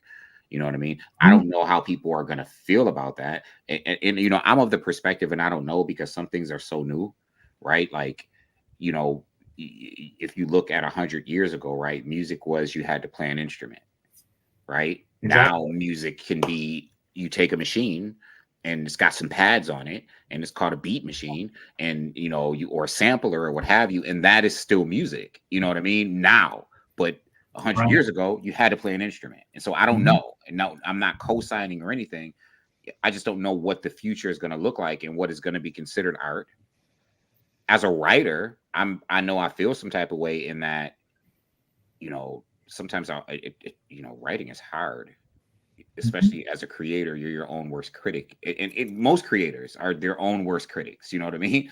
So for me, like, writing is hard. And I know that, would I feel some type of way if somebody who doesn't put in the work, didn't go to school, didn't, not that you have to go to school, but didn't do some of the things that I did and just can just press a couple buttons and have, something really dope that they didn't really, and then, I'm watching them, be really sad. No hate, eat however you eat. But I still think I feel some type of way. You know what I mean? Like, so, I don't know. K-Dog brought it up. Like even my job, we use ChatGPT when we're trying to find a solution to a tech problem, and we search it up, and they'll come up with a doc of how to fix it. And it's like, okay, all right, and we might dock it a little bit and then give it to a user for them to try on their own. So AI is going to be the future. There's no way around it. Well, it's a force multiplier to automate certain things to make life easier. Right, but it also takes jobs from people. Right now, there's well, if AI companies get their way on it, again, the problem with this there lies with the people who are culpable right now are the AI companies who are using stolen data sets. Nobody consented to this. Like if I went to their place of business and ripped off their software, because Midjourney caught Stable Diffusion employees stealing their proprietary software, and they're throwing a stink when they're stealing stuff from other people. So it's like the same thing. It's kind of like the pot calling the kettle black, so to speak. Like they're like, hey, look, like we're both doing this. This is both bad, right? But the problem lies with the AI companies, and if we can hold them accountable and make them burn down their old data sets and actually create a legal data set based off of consenting creatives and people who like to be part of that data set, then I think that kind of legitimizes it at some point, because then you have consent of people wanting it. But you see a big backlash now. There's a lot of advertising companies that are saying, we don't want AI-driven art. We don't want anything that's used in art. And you sign contracts with companies, and companies I'm saying, well, if there's no market for it, then there's no market for it. Right. The problem there lies is the consumer too, because all these shitty like Snapchat filters and Instagram filters people use, that's all AI too. Yeah. And that's all stolen artwork and stolen data sets, and people do that to make themselves look like a cartoon or a cutesy anime thing, and that's all stolen too. Yep. Can an argument be made? People are consenting when they do that. They need to know. They should. Well, the big issue is too, and I think you guys are alluding to it, is that at some point this is going to be normalized. Which go on. Well, it's not going to be normalized to the point where you just can't rip off someone's work without paying for it as being part of your data set.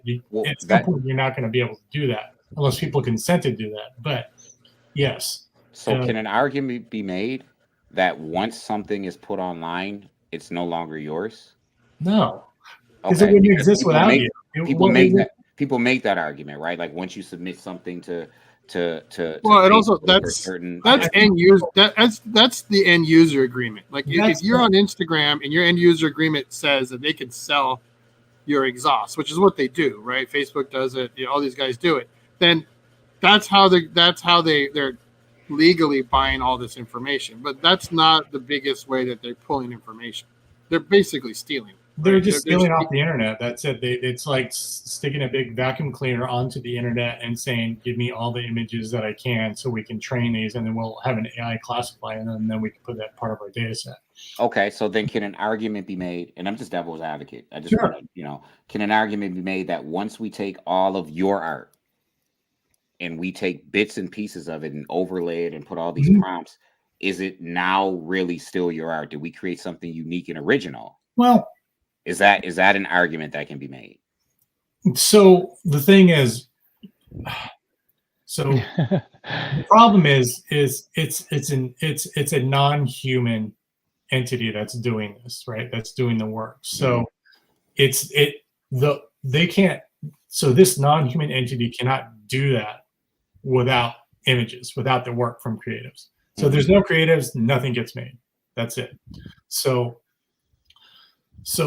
what I would say to that is the problem there lies with the AI companies, and they should be held accountable, and they should burn down their data sets and do it correctly. And anybody that they want to solicit to be part of their data sets, they'll like to be part of their data sets. Right now, everything is based off of stolen or ripped off artwork. And it's like, okay, probably not the best way to start out with your company. But, I mean, there's a lot of companies that are invested in doing this because there are really smart uses of AI, like in Photoshop. There are smart uses of AI where if you want to remove someone from your picture that doesn't belong there or photobombed you, you can do that. And it doesn't hurt the integrity of the picture. So there are good uses and there are bad uses. I think the thing about it is when you develop new technology and technology is moving so fast, you have to have a code of conduct and a code of ethics about how this stuff is managed, how it's built, ethically built, and how it's applied.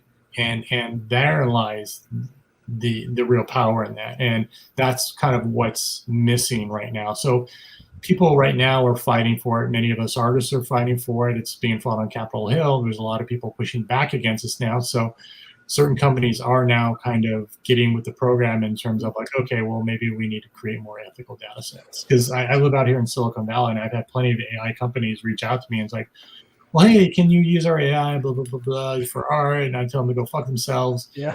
And they're like, well, why are you saying that? And I'm telling them like, hey, look, you're using, stolen images. If you want to do it right, then you should do it right. Like, you should.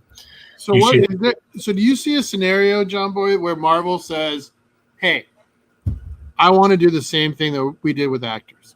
I want to take your image, your files, the person that you are as an artist, and I want to put it in your contract that if we ever decide to use AI, that you have the first right of refusal, and if not, then we'll just move on to anyone else. Because that was kind of the argument that the Screen Actors Guild was doing, right? Like that there were all these clauses in the contract saying they were taking their image and their likeness without them knowing it.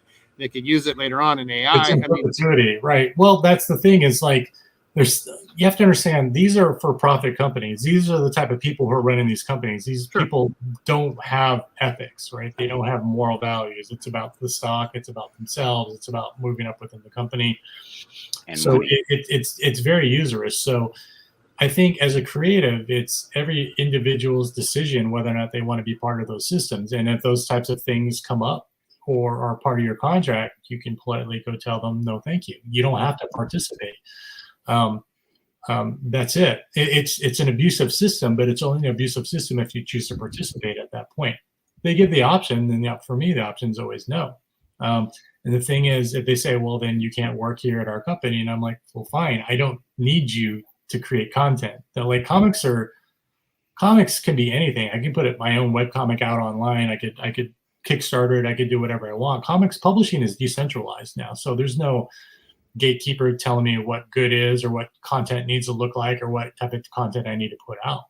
So I think the only thing with that is you would probably never see me, like I wouldn't do a Batman thing ever again for DC. I would do it for fun and I would sell it as a commission or do whatever, I mean, you have to make these micro decisions for yourself. And I think many actors and many writers see the writing on a wall where it's like, okay, well, if someone is going to use my image in perpetuity and just like scan it in and then voice record over it with my own voice, like a deep fake, that's a problem, So, you have to, like, the technology is moving so fast and there's very irresponsible people at the wheel. And that's the problem that people are pushing back on.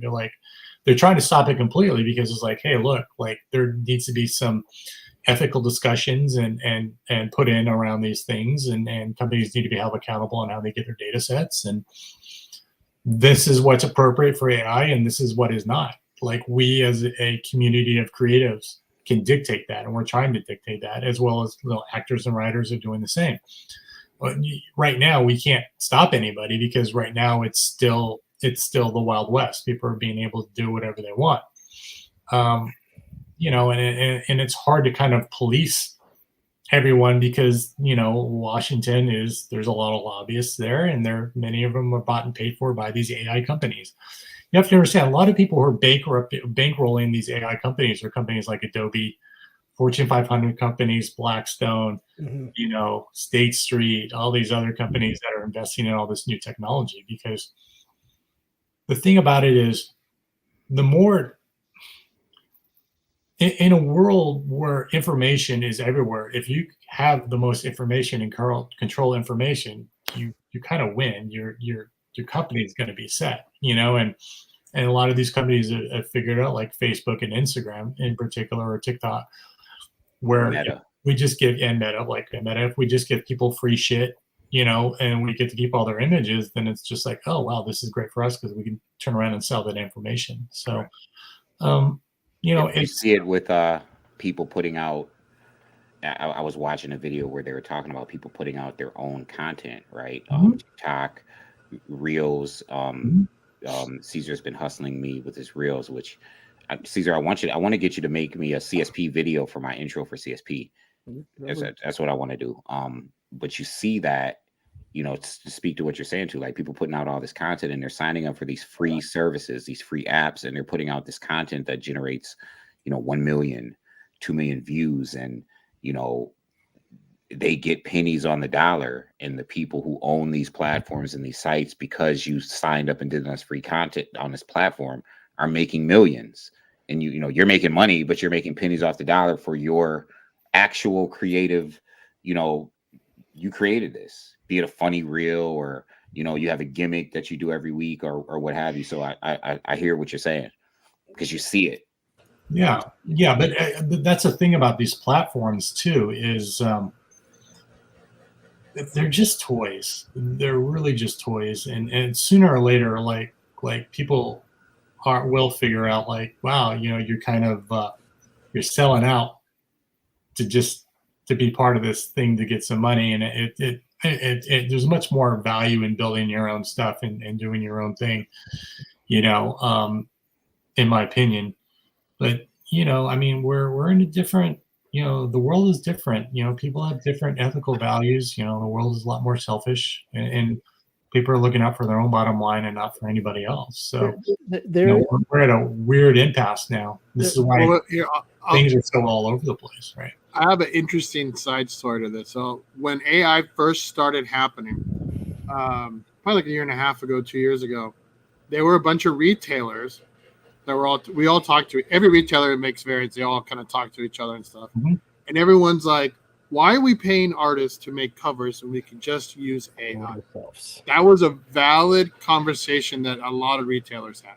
They're like, why am I going to pay $300 to $500 to $1,000, $2,000 for a cover when we can literally create an artist out of thin air, right? Well, you're not creating an artist. No, I understand, but let's say that's the argument, right? Like, we can just type in what we want on the prompts, pull it up, have somebody on, somebody do like a touch up, and we can make covers.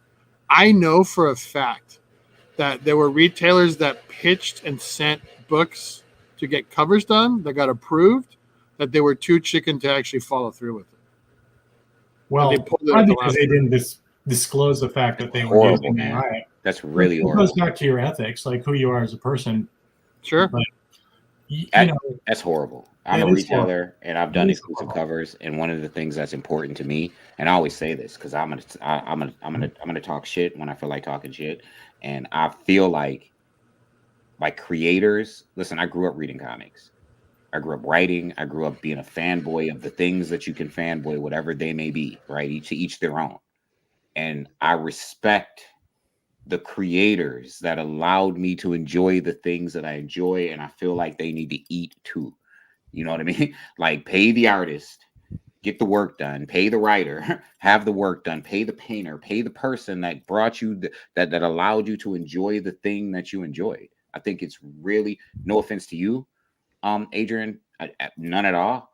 That conversation, however valid, in my opinion, just sucks that people actually considered.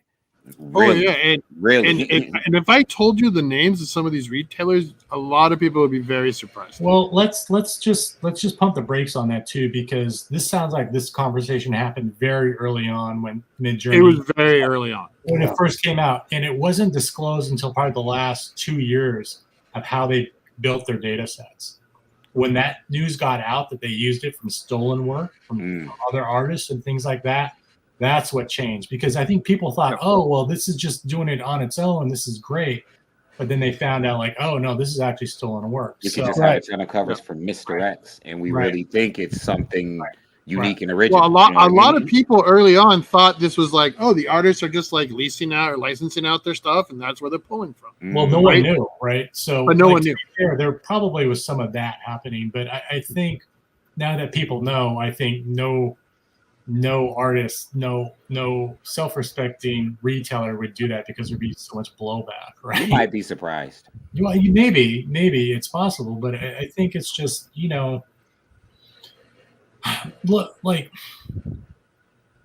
I think what's great about artists is that when you hire people, you'll get something unique, you'll get something interesting, right, and unique for your store or for whatever. And that's the great thing about art is, you know, we're always looking at other artists' work in order to make ourselves better.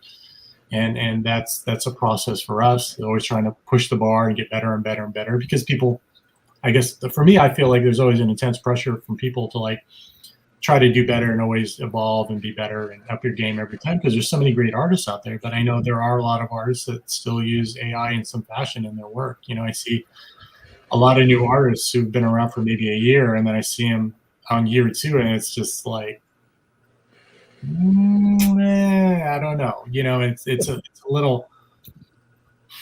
It's the lure of making quote unquote good work fast and making a lot of money. And I think you really kind of want to pump the brakes and actually try to, you know, maybe not do that. And actually, because a lot of these people, if you give them a pencil and ask them to draw it, then can they really draw it? That's the key. You know what? This is the thing. Also, is someone you mentioned. There's got to be a satisfaction to doing something on your own, right? I could go and buy a fountain for my patio, but I'm making my own. I like making fountains. There's something at the very end when you sit back and go, I made that, right? I created that. Same with you, John Boy. When you do your drawing, you look back and you're like, that's good. I like it, right? Whereas there's something very dirty about someone, and we haven't even got to the part where people type in prints out and then tries to sell it at a con and pulls in it and selling it as their own.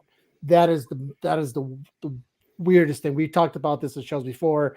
And then guys like James, like he mentioned, he took his daughter, right? And he's walking down the aisles and his daughter's like, oh, Dad, look at that. I love that Batman wearing a pink dress.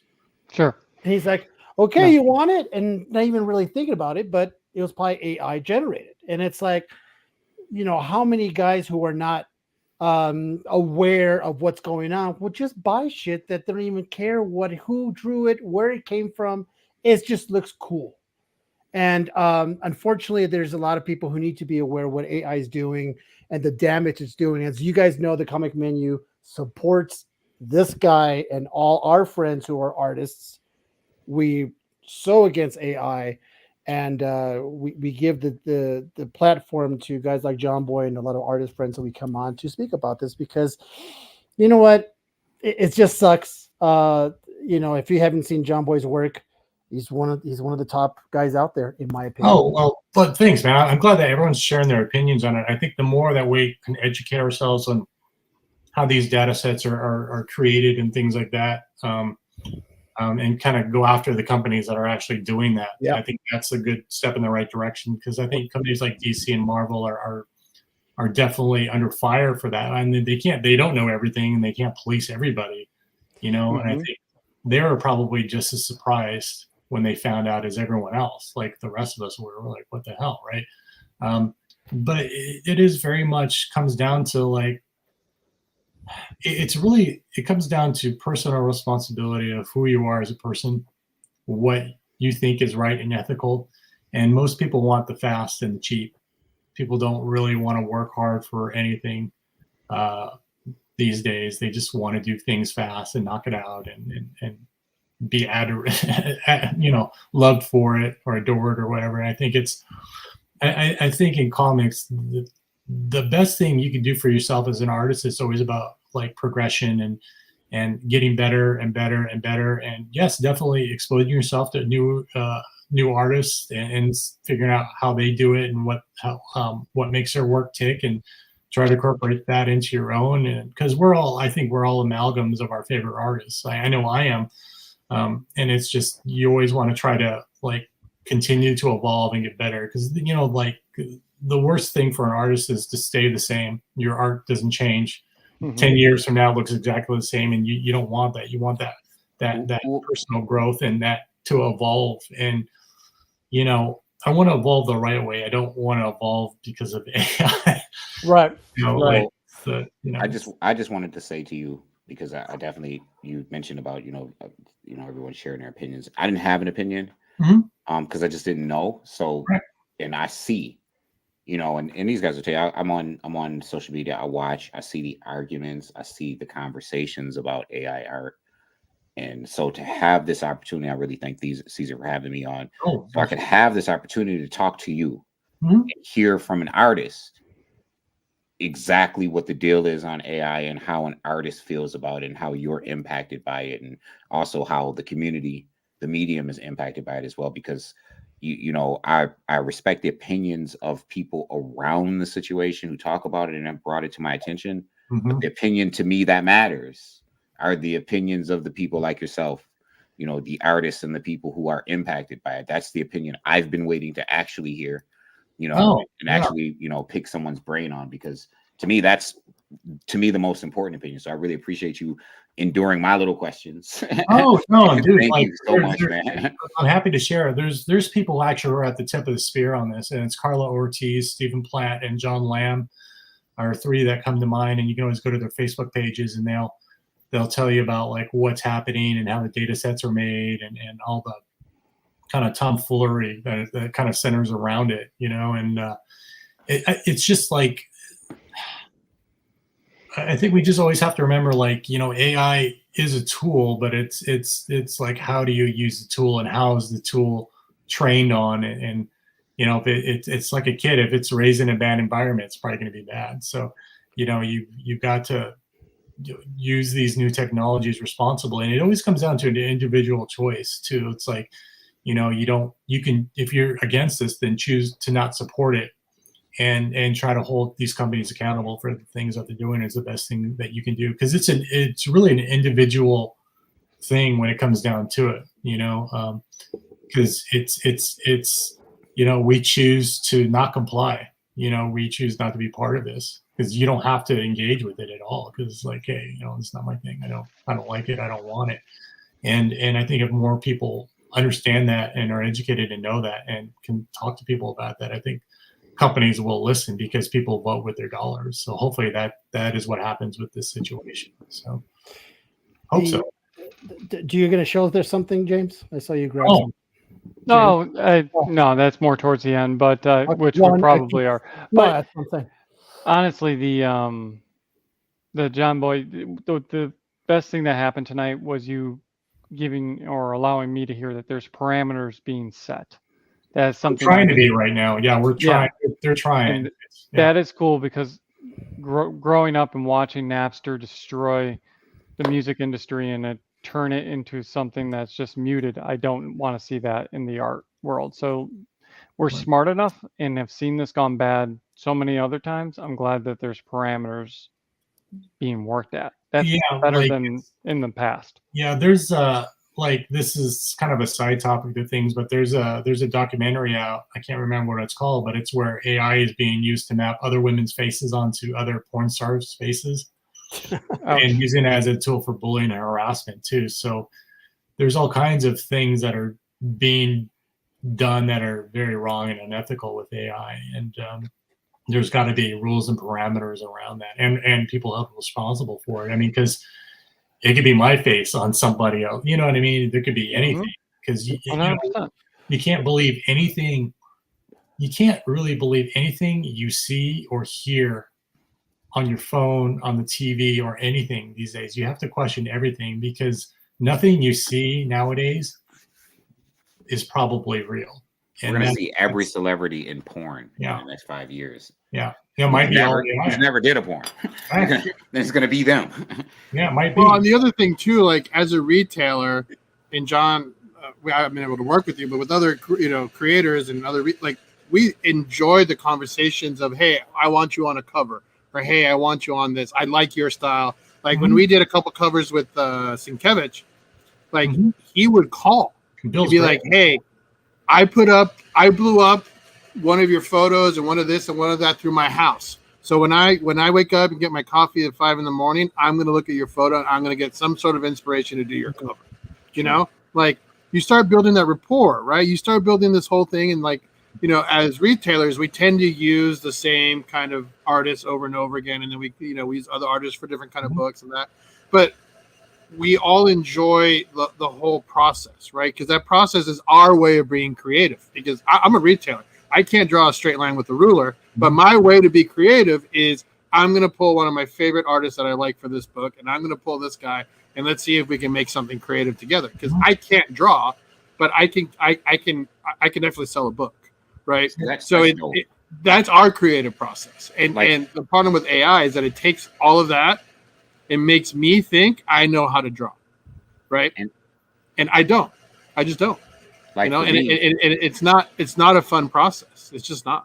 It's that instant gratification, right? There's no real work that you're putting into it other than a couple of keystrokes, and then you're glad handing yourself like, "Look what I did! I made this. Oh, thank you very much." You know, yeah, it's a little absurd, but I mean, that's actually what's happening, and it's. But that's the thing, though, is there's other ways. Like, you're right, the ways that you can express your creativity as a retailer shop, where you reach out to your favorite artists and saying, "Hey, you know, I'd love to do this Moon Knight cover. I was thinking something like this with Werewolf by Night on it, something like that. But like, you know, you do your thing on it, but I really want something kind of cool and dynamic. And like, hey, do you want to do that?"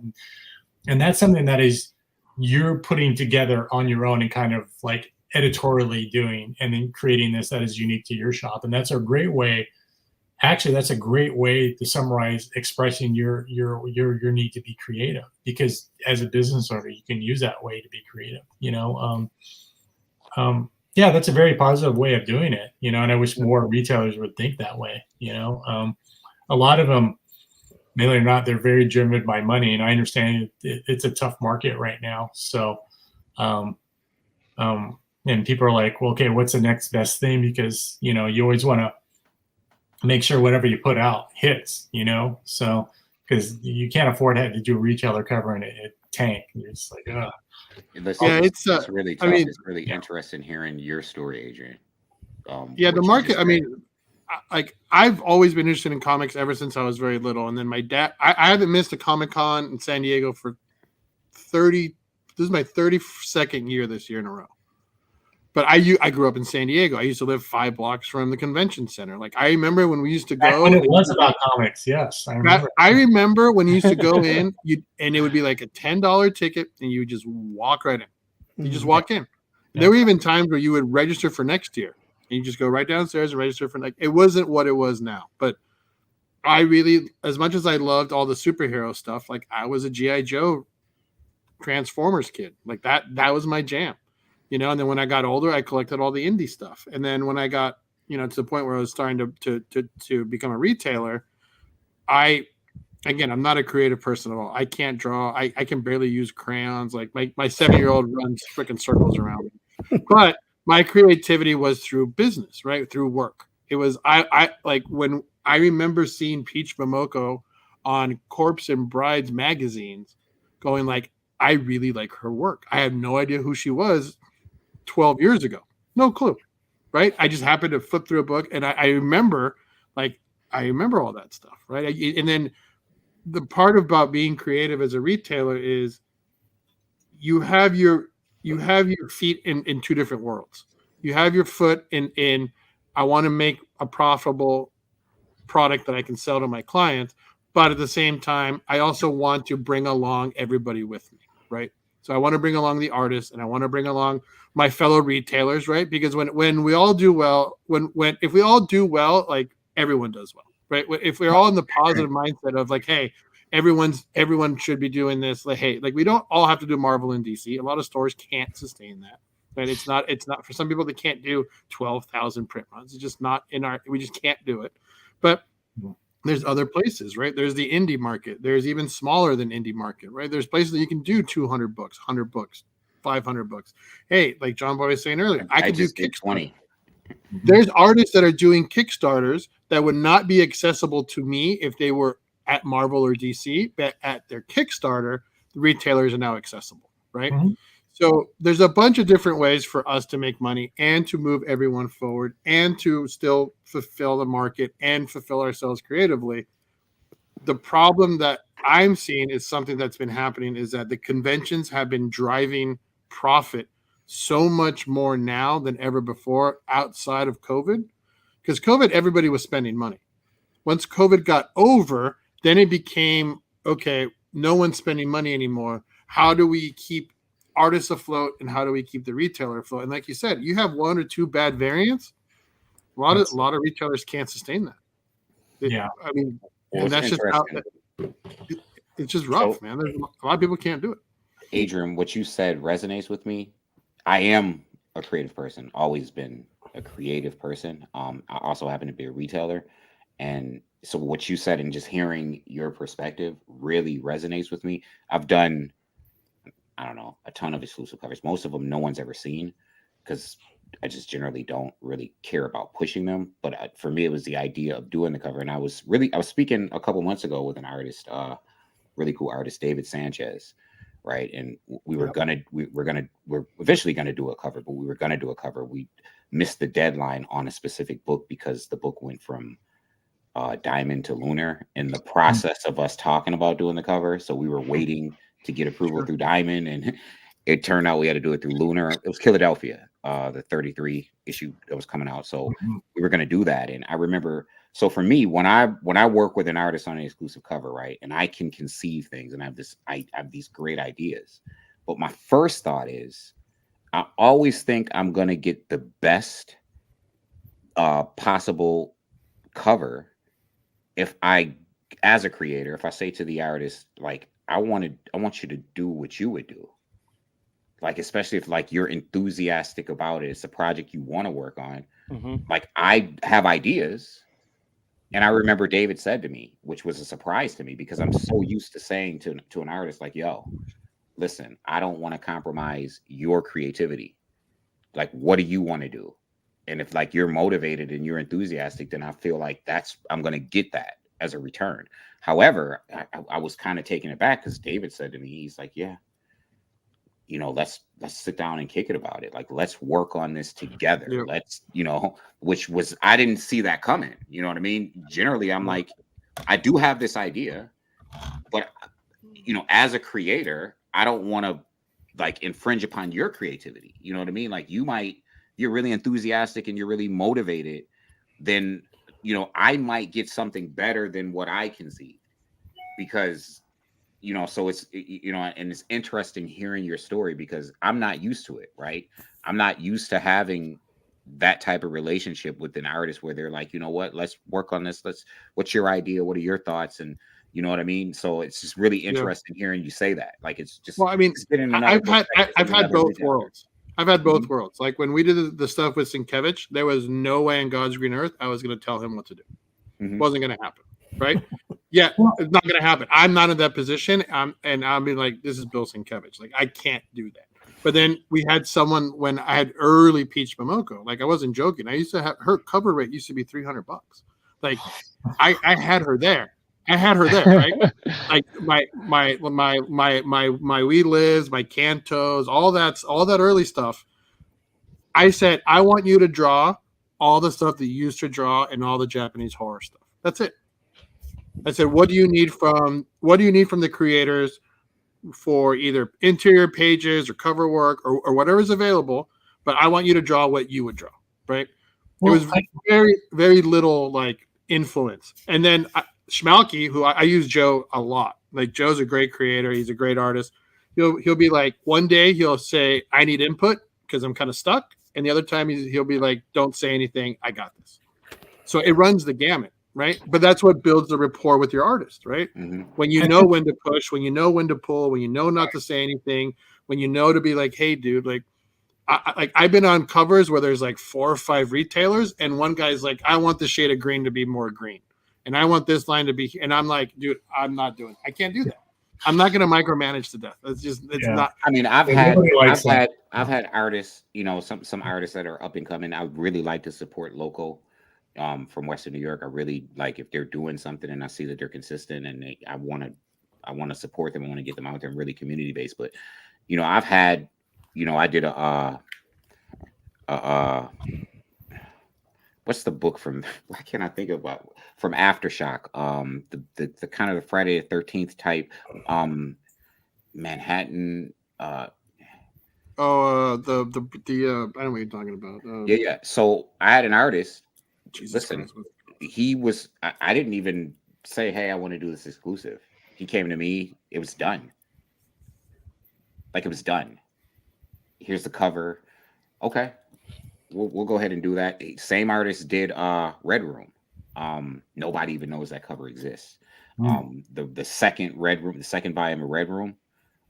Trigger warnings, yeah. Trigger warnings. We did a trigger one. To me, not to knock anyone, it's the best cover. But nobody knows. You know, he came. Not only did he come to me, he went to Ed and showed him the cover. Told Ed I want to do the cover. Ed was like, "Yo, contact him now. Did he come to me. Let him know you want that cover." And okay, I think I have every single copy of that book. Wow.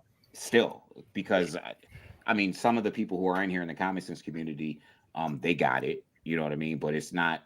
I don't know. Maybe I just don't know how to promote exclusive covers. I don't know. Well, Because the idea is always try to make money. That way you keep that train going. But like I think much to Adrian's comments too, I think, you know, when you're hiring an artist or you're looking to hire an artist, you know, you always want to, it's always good to have a conversation about what the expectation is. Like, hey, I was thinking of this. These were my ideas, but hey, I don't want to step on your toes, but this is what I was envisioning. I think those conversations are always good to have, because then it sets your expectation. It sets the artist's expectation. Like, okay, he's expecting kind of like a character with like a cover with like maybe 5 characters in it, kind of interacting. He likes these big, crazy battle scene type things. Okay, is that something I want to do? Is that something I want to deliver on, or I can comfortably do? And at that point, it's a yes or no, because you never want to deliver a piece of art to somebody where it's kind of like, oh yeah, this is cool, and you're like, oh, what's wrong? I'm like, oh well, I was expecting something a little different, you know. And you don't want to do that, because one, for you, it's a big financial risk. 2, as an artist, we do want to do art that you're excited about getting. So it's kind of, we don't want to shoot arrows in a dark room. We kind of want to have the target defined for us, and having those conversations does have that, regardless of who the artist is. You know, you're like, hey, you know, I really like something like the Berserker cover you did, maybe something along those lines, not exactly that, but something that kind of feels like a movie poster, kind of a static, kind of like still or something like that would be really great. Like, this is what we were thinking. And for me, in my mind, it could, like, okay, I can do something like that. For me, I always, like, when I'm doing those types of projects, my mind always goes to like, look, I need to deliver something that will sell for the retailer. And I try to do a little research to find out how many people are actually going to be doing retailer covers of this. Mm-hmm. And once I find out, I'm like, okay, what's the obvious thing that everyone's going to do? Because most people are pretty lazy. They're not going to put a lot of thought into doing what they're going to do. And they're going to do like, you know, oh, well, if it's a last run in, I'll have the shot of the new team and then the ghost versions of the old team in the back. And I'm like, that is so giant size Xmen 1. Or something, right? It's too on the nose. And like for me, I'm like, okay, you know what? There's a lot of people who are probably going to do that type of shot. So I need to stay away from that shot, because if I do that shot and another guy does a shot, it all becomes the same thing. White noise. It all kind of blends in. You want stuff that kind of stands out. So you want to figure out like, okay, well, maybe I'll do something that feels more retro or this or that. I want to be different. I want this cover to stand out from the 20 million other covers that are coming out. So when people see our cover, that shop will make that sale, because, oh, well, this doesn't look like all these other covers that are coming out. So, and it's cool. So, and I'll buy that one. And these other ones, well, you know what? They're both kind of similar. Maybe I'll just buy the best one out of 3, right? For something else. So, no, John Boy, you're pretty damn good at it. Well, because your Transformers cover has been out of the park. Even your homage to Batman Avengers, that thing's sick. So, well, I was trying to do stuff that was kind of resonates with my childhood. I was surprised that nobody has done a cover where it's Optimus Prime, like doing that. You got the touch shot, like it's like for me, it's like it's such a big moment in my childhood. So I'm like, well, hey, no one's gonna do this. Saw that in the theaters. Listen, people, Yeah, we're up This to. is the second longest show we've done this year. Oh, 3 hours. So 3 hours. But I think the longest we went 3.5, maybe 4 hours. But all I want to say is, on my part, thank goodness the Kirbys, the Ramitas, the Wrightsons of the world aren't around, because they would flip their fucking lid. This whole AI thing, they would understand it. The concept would be like, I don't get it. Now, even now, what the guys are still around, the Bills, the Sienkiewicz, and very few of the others, Arthur Adams. They're like, this is weird. This is completely different. But I do want to end the show. And yes, Brandon wants John Boy. He wants you to go to SpawnCon. They asked me, but I can't. That weekend, September 14th and 15th, I've got a prior commitment that I can't get out of. Chet, because Kinzel is such a good dude, he reached out to me like, dude, I'm like, oh man, I was like, dude, I can't do it. I've got a prior commitment. I can't. Yeah, they're like, dude, you're gonna miss out on a second year in a row. And I'm like, I'm so sorry. You got to book in next year already, the next following in 2 years from now. So this is what we're gonna do, people. We're gonna go around the horn. And Anxious, just hold on, because this is what we're gonna do. We're gonna have every single person come on and tell us where they could find them, what they're working on, and all that good stuff. Let's go ahead and start with Ish. We're gonna start with you first, my man. Where they could find you and all that good stuff. Yo, what up? Y'all know what time it is. It's Issue X. Y'all can find me at ishue.x on Instagram, COMIXSENSE on Comic Sense on Facebook, Comic Sense Facebook group, Comic Sense Facebook page, and YouTube. That's what it is. That's cool. Yeah, there we go. He has from time to time he does some podcasts. I happened to be on one with him, and some good content. Adrian, how about you, my man?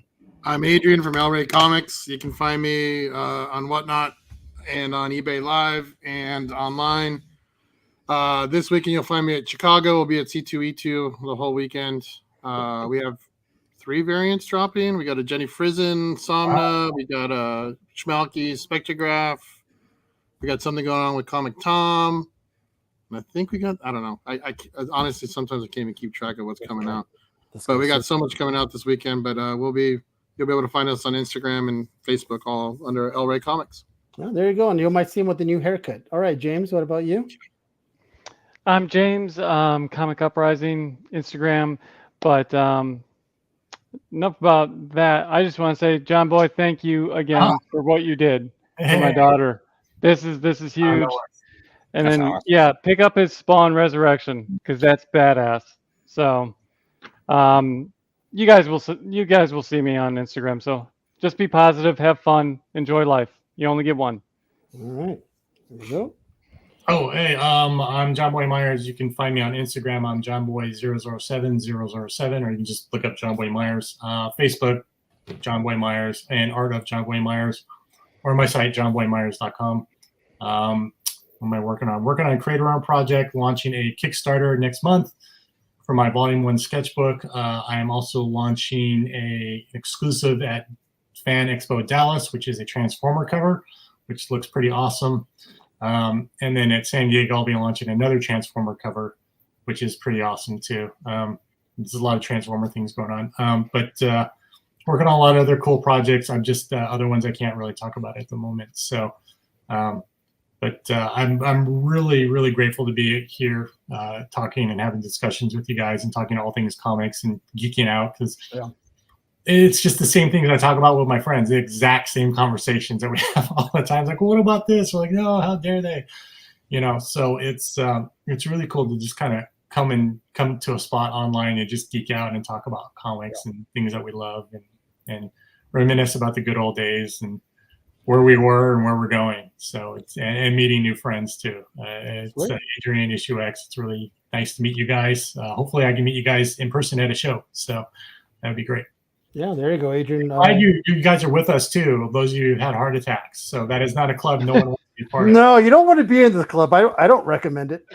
Yeah, I don't recommend it at all. The pain, the suffering, the seeing the Grim Reaper over my head. I'm going, am I going down or up? Just let me know, because I need to know, because I need to put it on an IG, make a reel about it. Mm-hmm. So Adrian, go check out John Boy. He's gonna be at the con, right? Give me San Diego. So stuff Mhm. like that. I'll be San Diego, be at Dallas Fan Expo Denver, Fan Expo Boston, Fan Expo San Francisco, San Diego Comic Con. Not doing New York this year. Hopefully, I can do a Lightbox though. If you The guys, Lightbox is a great show. Lightbox I've is never awesome. been. I have never been. I always hear such great things about it. So Yeah. I'm gonna try to get in this year. So we'll see. Like fingers Well, crossed. listen, I want to thank all of you guys as always. Dale had to drop off early. He has to wake up at 4 a.m. and he's like, I gotta go. He just wanted to show up and be part of the show. And I think he said his kid's lost, so he'll be here next Wednesday. As a matter of fact, is our monthly movie review with Mandy Burden and Shannon Kincaid. If you don't know what that is, it's when we review movies that we already saw and never saw, but we still talk about it. So we're the worst movie reviewers ever known to man. So, but it's funny because they're fucking nuts. It's like how you talk about books that you haven't read. There you go, Ish. Now you're on the trolley. Now you're in the trolley. So that's going on next week. I thought about John Boy because when we first had John Boy a while back, he's like, I can't come in on the show because he gets to kind of just geek out. He's not drawing. He's not doing that stuff. He's just being one of the guys and just likes to just geek out on movie stuff and all this shit. So John Boy's always welcome and he always has some good stuff to say. You can find me, here you go, Dracula's Wolf, the real Dracula's Wolf on IG. If you need a voiceover for your promotional, for your promos, your business, and you want that voiceover, I'm your man. So I can go ahead and do that for you. So at any given time, I have to take you up on that. That's pretty cool. John Boy, I'm not talking. I mean, I'm not kidding around. If you want, whenever you want to promote listen, he sent me a message today. He told me $2,000 are real. He's like, for measly $2,000 a day. I'm like, okay, I'm in. For John Boy, it's 2001. Do I get that in perpetuity? Right, just AI. Oh, yes. See, now I'm afraid that someone's going to be like using my voice, But anyways, use me, John Boy. I'm serious. If you want to promote something in a world where John Boy draws, I could definitely. That's pretty cool. Yeah, that's I might have to do that. So I'm gonna use him. It was such a dope price. You too, Adrian. Don't hide out your head. I'll do whatnot promos. I don't give a shit. All right, guys. Thank you so much for doing this. We were having such a good time. We went over 3 hours. Oh my God, this is so much. It's like midnight in the East Coast, and it's early for like John Boy. So, thanks again, guys. We'll see you next week. Appreciate you guys, and we'll talk later. Peace. Be safe, guys. Don't be a